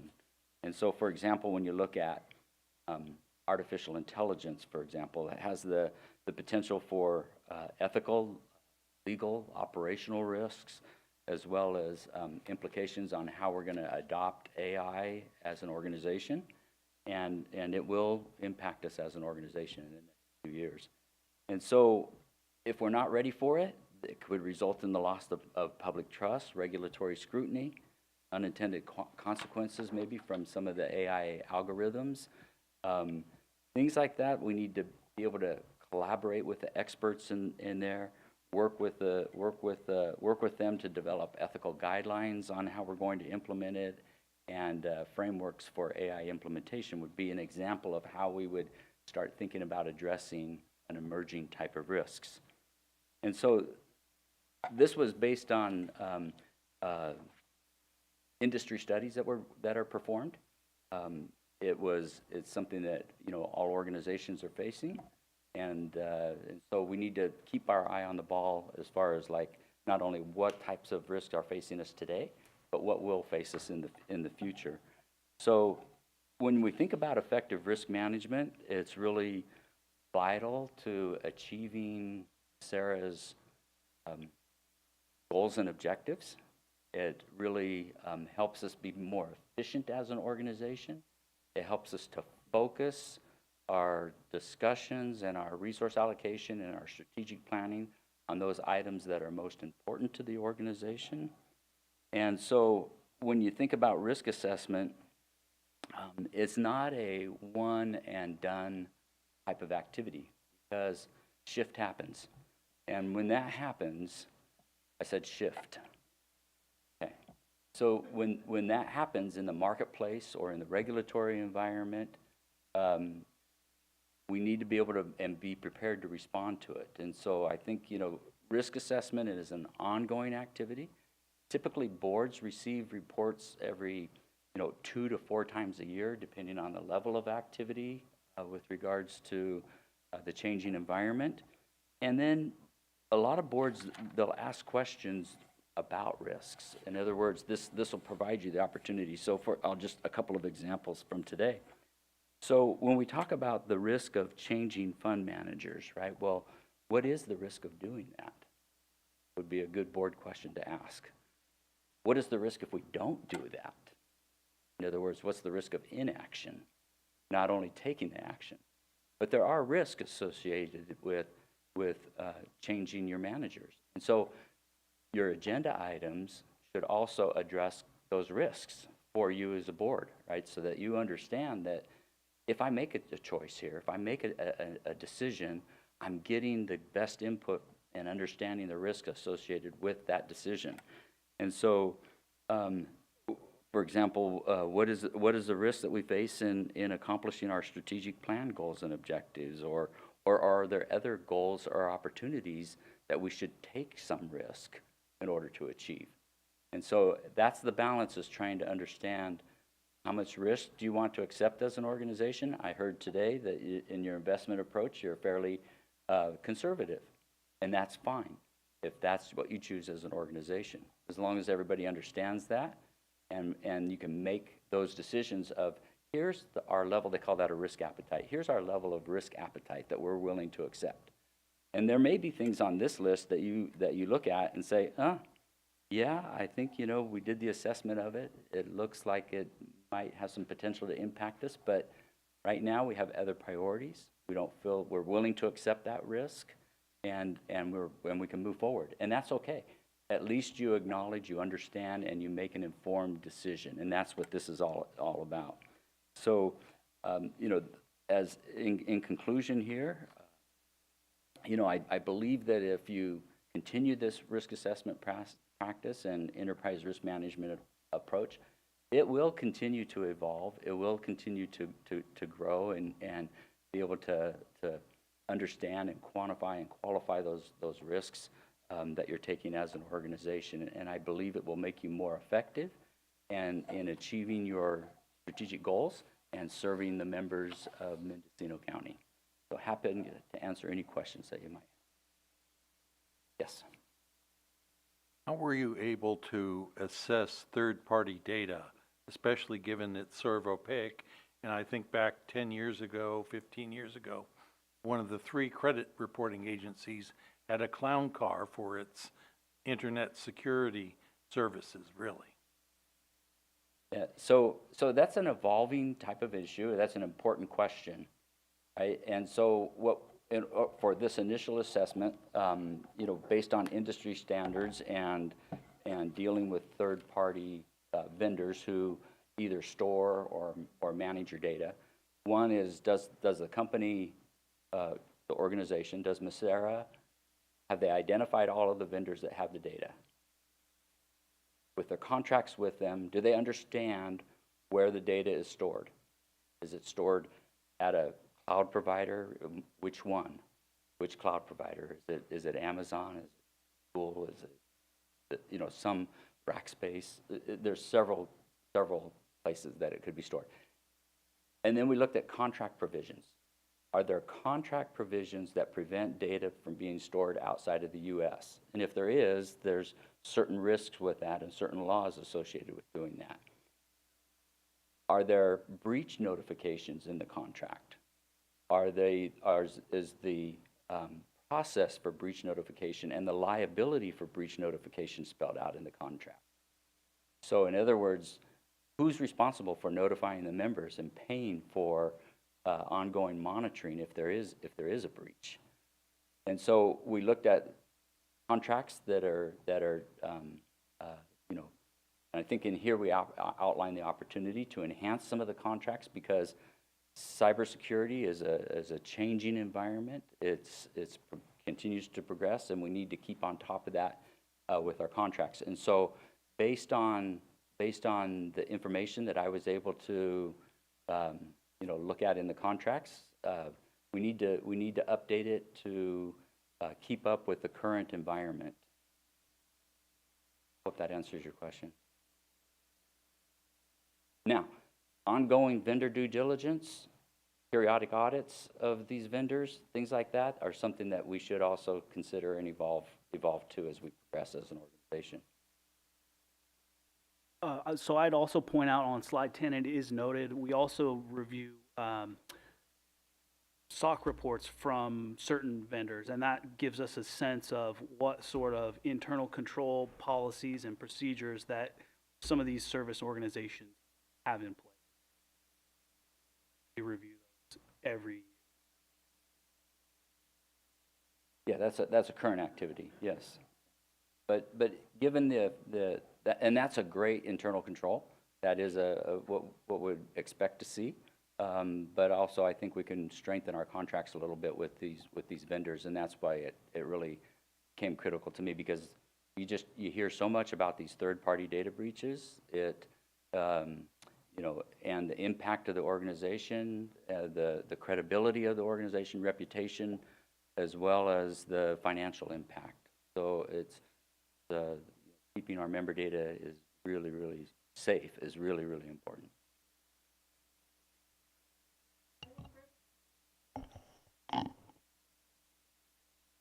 Madam Chair, if I may, I just would like to add that the risk assessment that was performed would also form the basis for development of an internal audit program for MSERA that we would outsource and hire someone to come in and perform internal audit functions, and that would be based on a report or an audit plan derived from this risk assessment.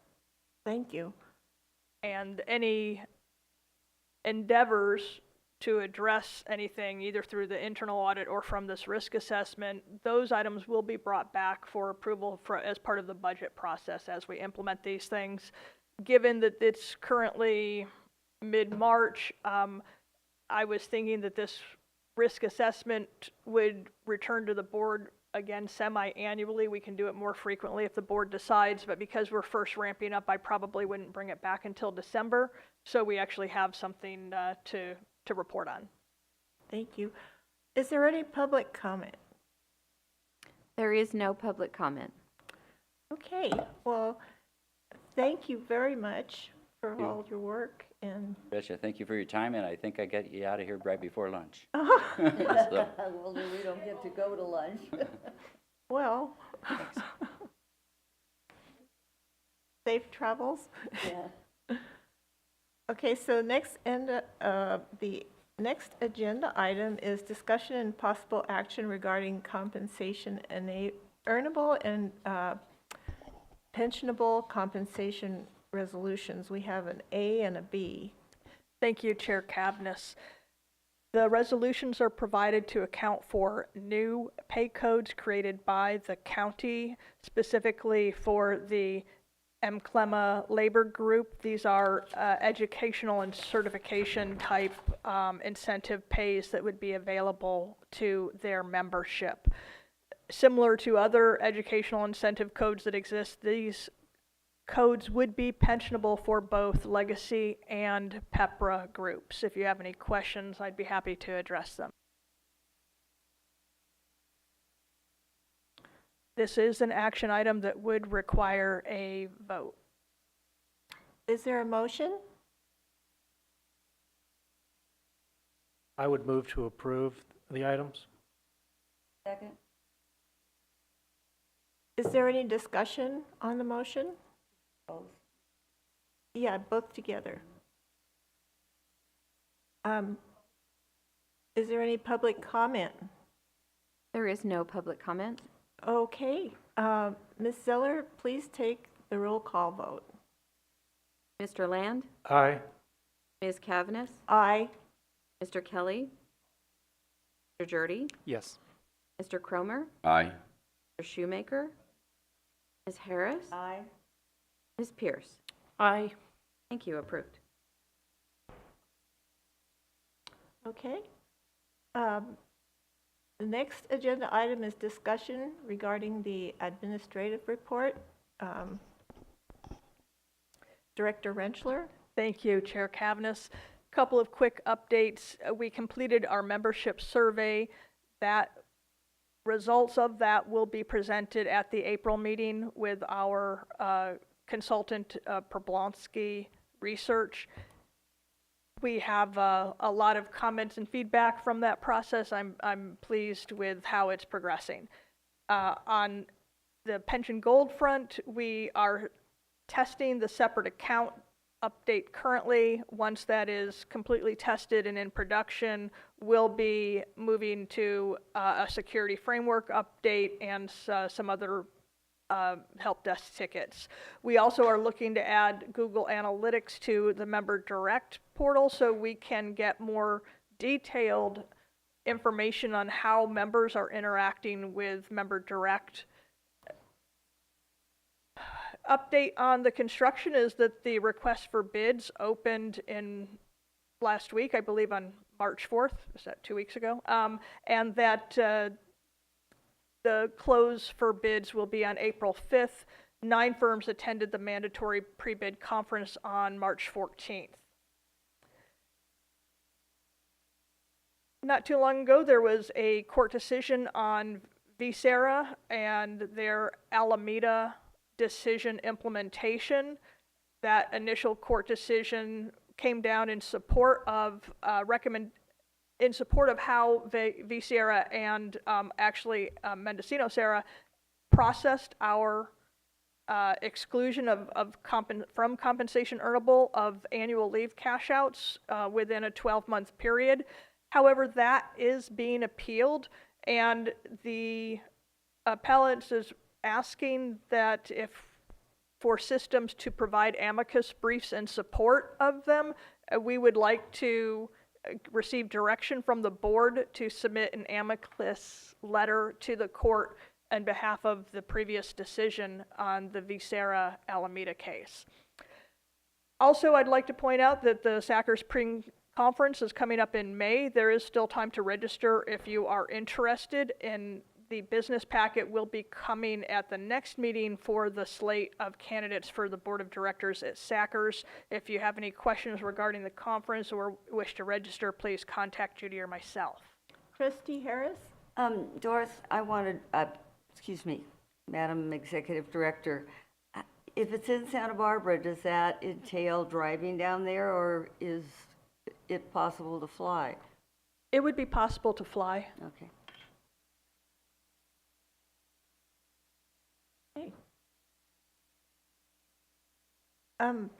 So I am looking on direction regarding the amicus brief, if there's desire by the board.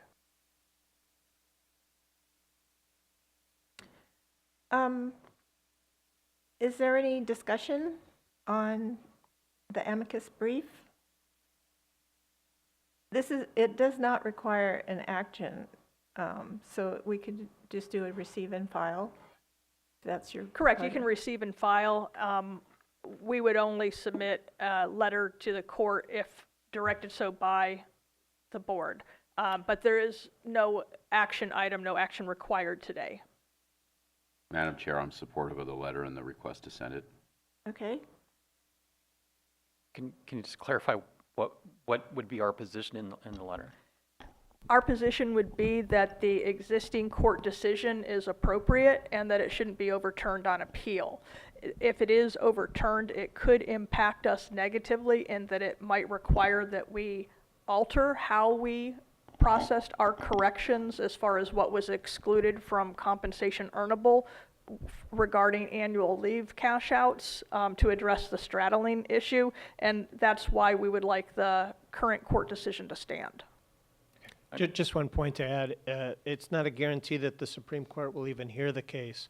So the letter is to say the Court of Appeal got it right, and by the way, your court really recently ruled on this issue, and there's no need to even take a look at it. So it would just be a letter in support.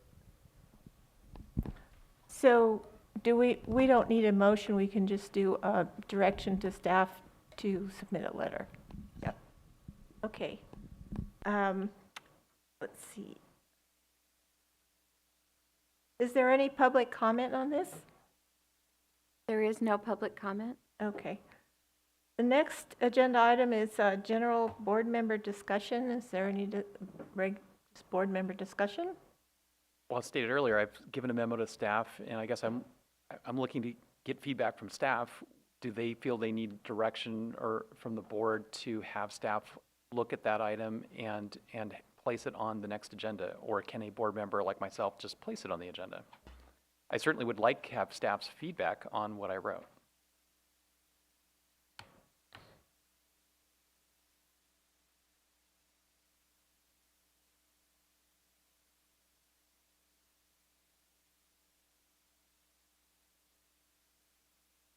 What they think, and does it need further analysis?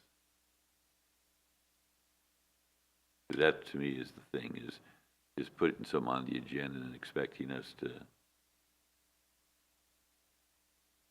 yeah. So I guess you're asking the board, take this piece of work you've done and look at it, and then get back and make a recommendation to us. Or come back and ask if they should do further work to make a recommendation. Well, like, for example, through today's conversation, I heard Greg from Callan say if the board was to have a different asset allocation, you wouldn't want us picking from mix 5 and mix 3 to create a hybrid. You would want us to only stick with the mixes that they presented. So that, for example, having heard that, my intention now is to amend my memo to show what the performance would have been with mix 5 historically. I think that new information would be of interest to the board. So I was hoping the issue of the allocation settled, but it's not in your mind. And the one thing that's open to me of one other member here is the issues like the Nevada system or a system of total passive investment. And the analysis between, because you've expounded on the difference in fees and the high fees we make and the no fees that some investment programs make. And those to me are legitimate kind of mid-process discussions as we as we all get educated further. Anyway, that's what I was wondering, if you wanted to get checked rather than go at the allocation one more So time. I'm looking at, for county staff, or MCERA staff to explain what, if any, direction do they need from the board for my memo to be discussed at the next board meeting? Well, does the board want to discuss the asset allocation again at the next meeting? Question mark. That sound like a simple way to put it? It's the performance of indexes versus active, which then the immediate conversation that's going to follow is, do we want to then change the asset allocation if we get a different performance? Okay, so what you're telling me is we should look at what the inside of the allocation looks like, how it is invested, who invests it, versus the allocation, because Dan? and it doesn't have anything to do with the allocation. They're two separate issues, frankly, in my mind. They are two separate issues, but I Right. think one leads to the other. Well, okay, then let's do the one that would lead, not the one that's the other. You know, study the lead, and if we decide it's worth the lead or not, it's over. If we decide it's good, then the next step is to look at the rest. If I may, our process is to set the target allocations first, the overall asset allocation of the plan. So I guess the first question, based on your comment, Trustee Shoemaker, would be, is there a desire from the board to reopen the discussion on asset allocation? Then it can go into the equity structure on the use of passive indexes versus active management in certain space. But I think Dan typically sees it as reverse. He wants to look at the issue of indexing in conjunction with a change in asset allocation, but they are two separate discussions and decisions. And I apologize if I misspoke on your position, Dan. Correct me if I was wrong there. Council? So I recognize we don't have any public here right now, and we rarely have public comment, but this is general board member discussion, so I'm a little bit concerned that we're really going back into the investment discussion, and perhaps this should have been discussed earlier. If somebody wanted to make a motion to see if the board was interested in revisiting asset allocation, or if somebody wants to change the allocation within U.S. equities, maybe that needs to come back again next month and have that discussion, but it seems like the time for that discussion has come and gone for today. So Jeff, the comments made right now about whether or not the board wants to entertain this, that could be addressed at the April meeting, and then something could be brought back at a future meeting. Is that what you're indicating the process should be at this point? Yes.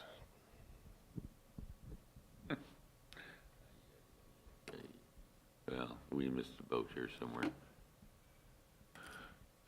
So my basic, so I've submitted a memo. I'm going to amend it based on what Greg said at today's meeting. The numbers will slightly change, but they're basic. I believe the numbers are going to prove out my point in either case, whether, regardless of what allocation we use. And so I'll revise my memo and give it to staff within the next 48 hours of what I already sent them. But it's essentially the essence of what I've already sent them the memo.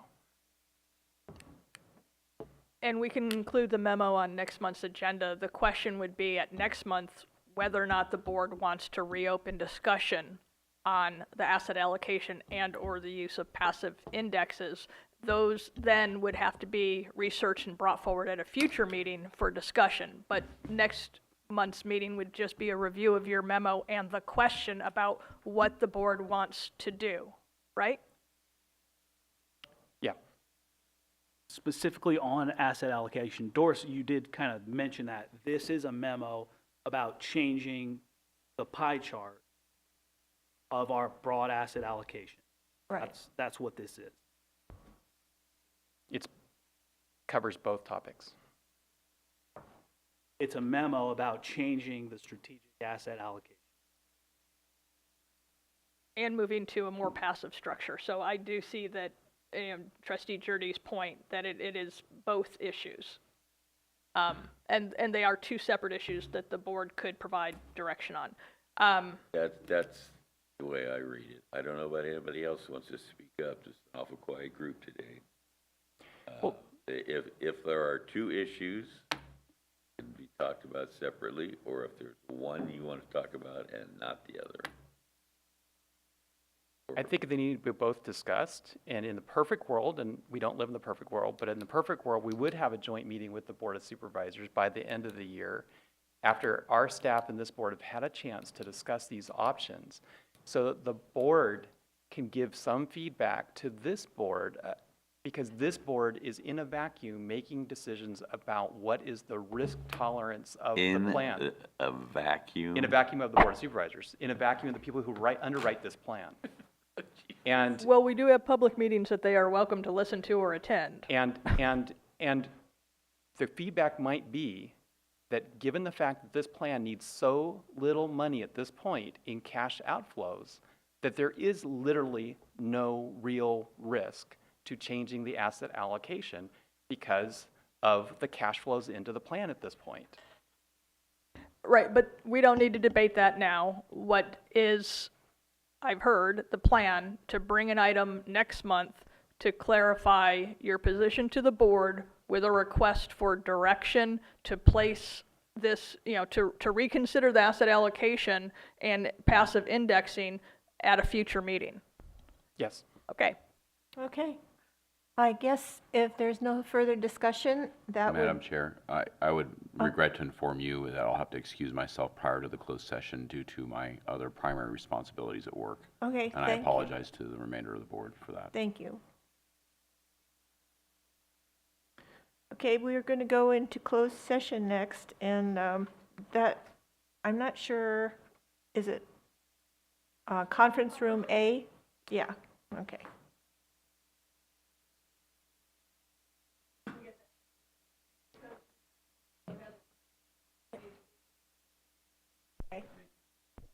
Dan? I think we'll make it.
Council Burke will report out.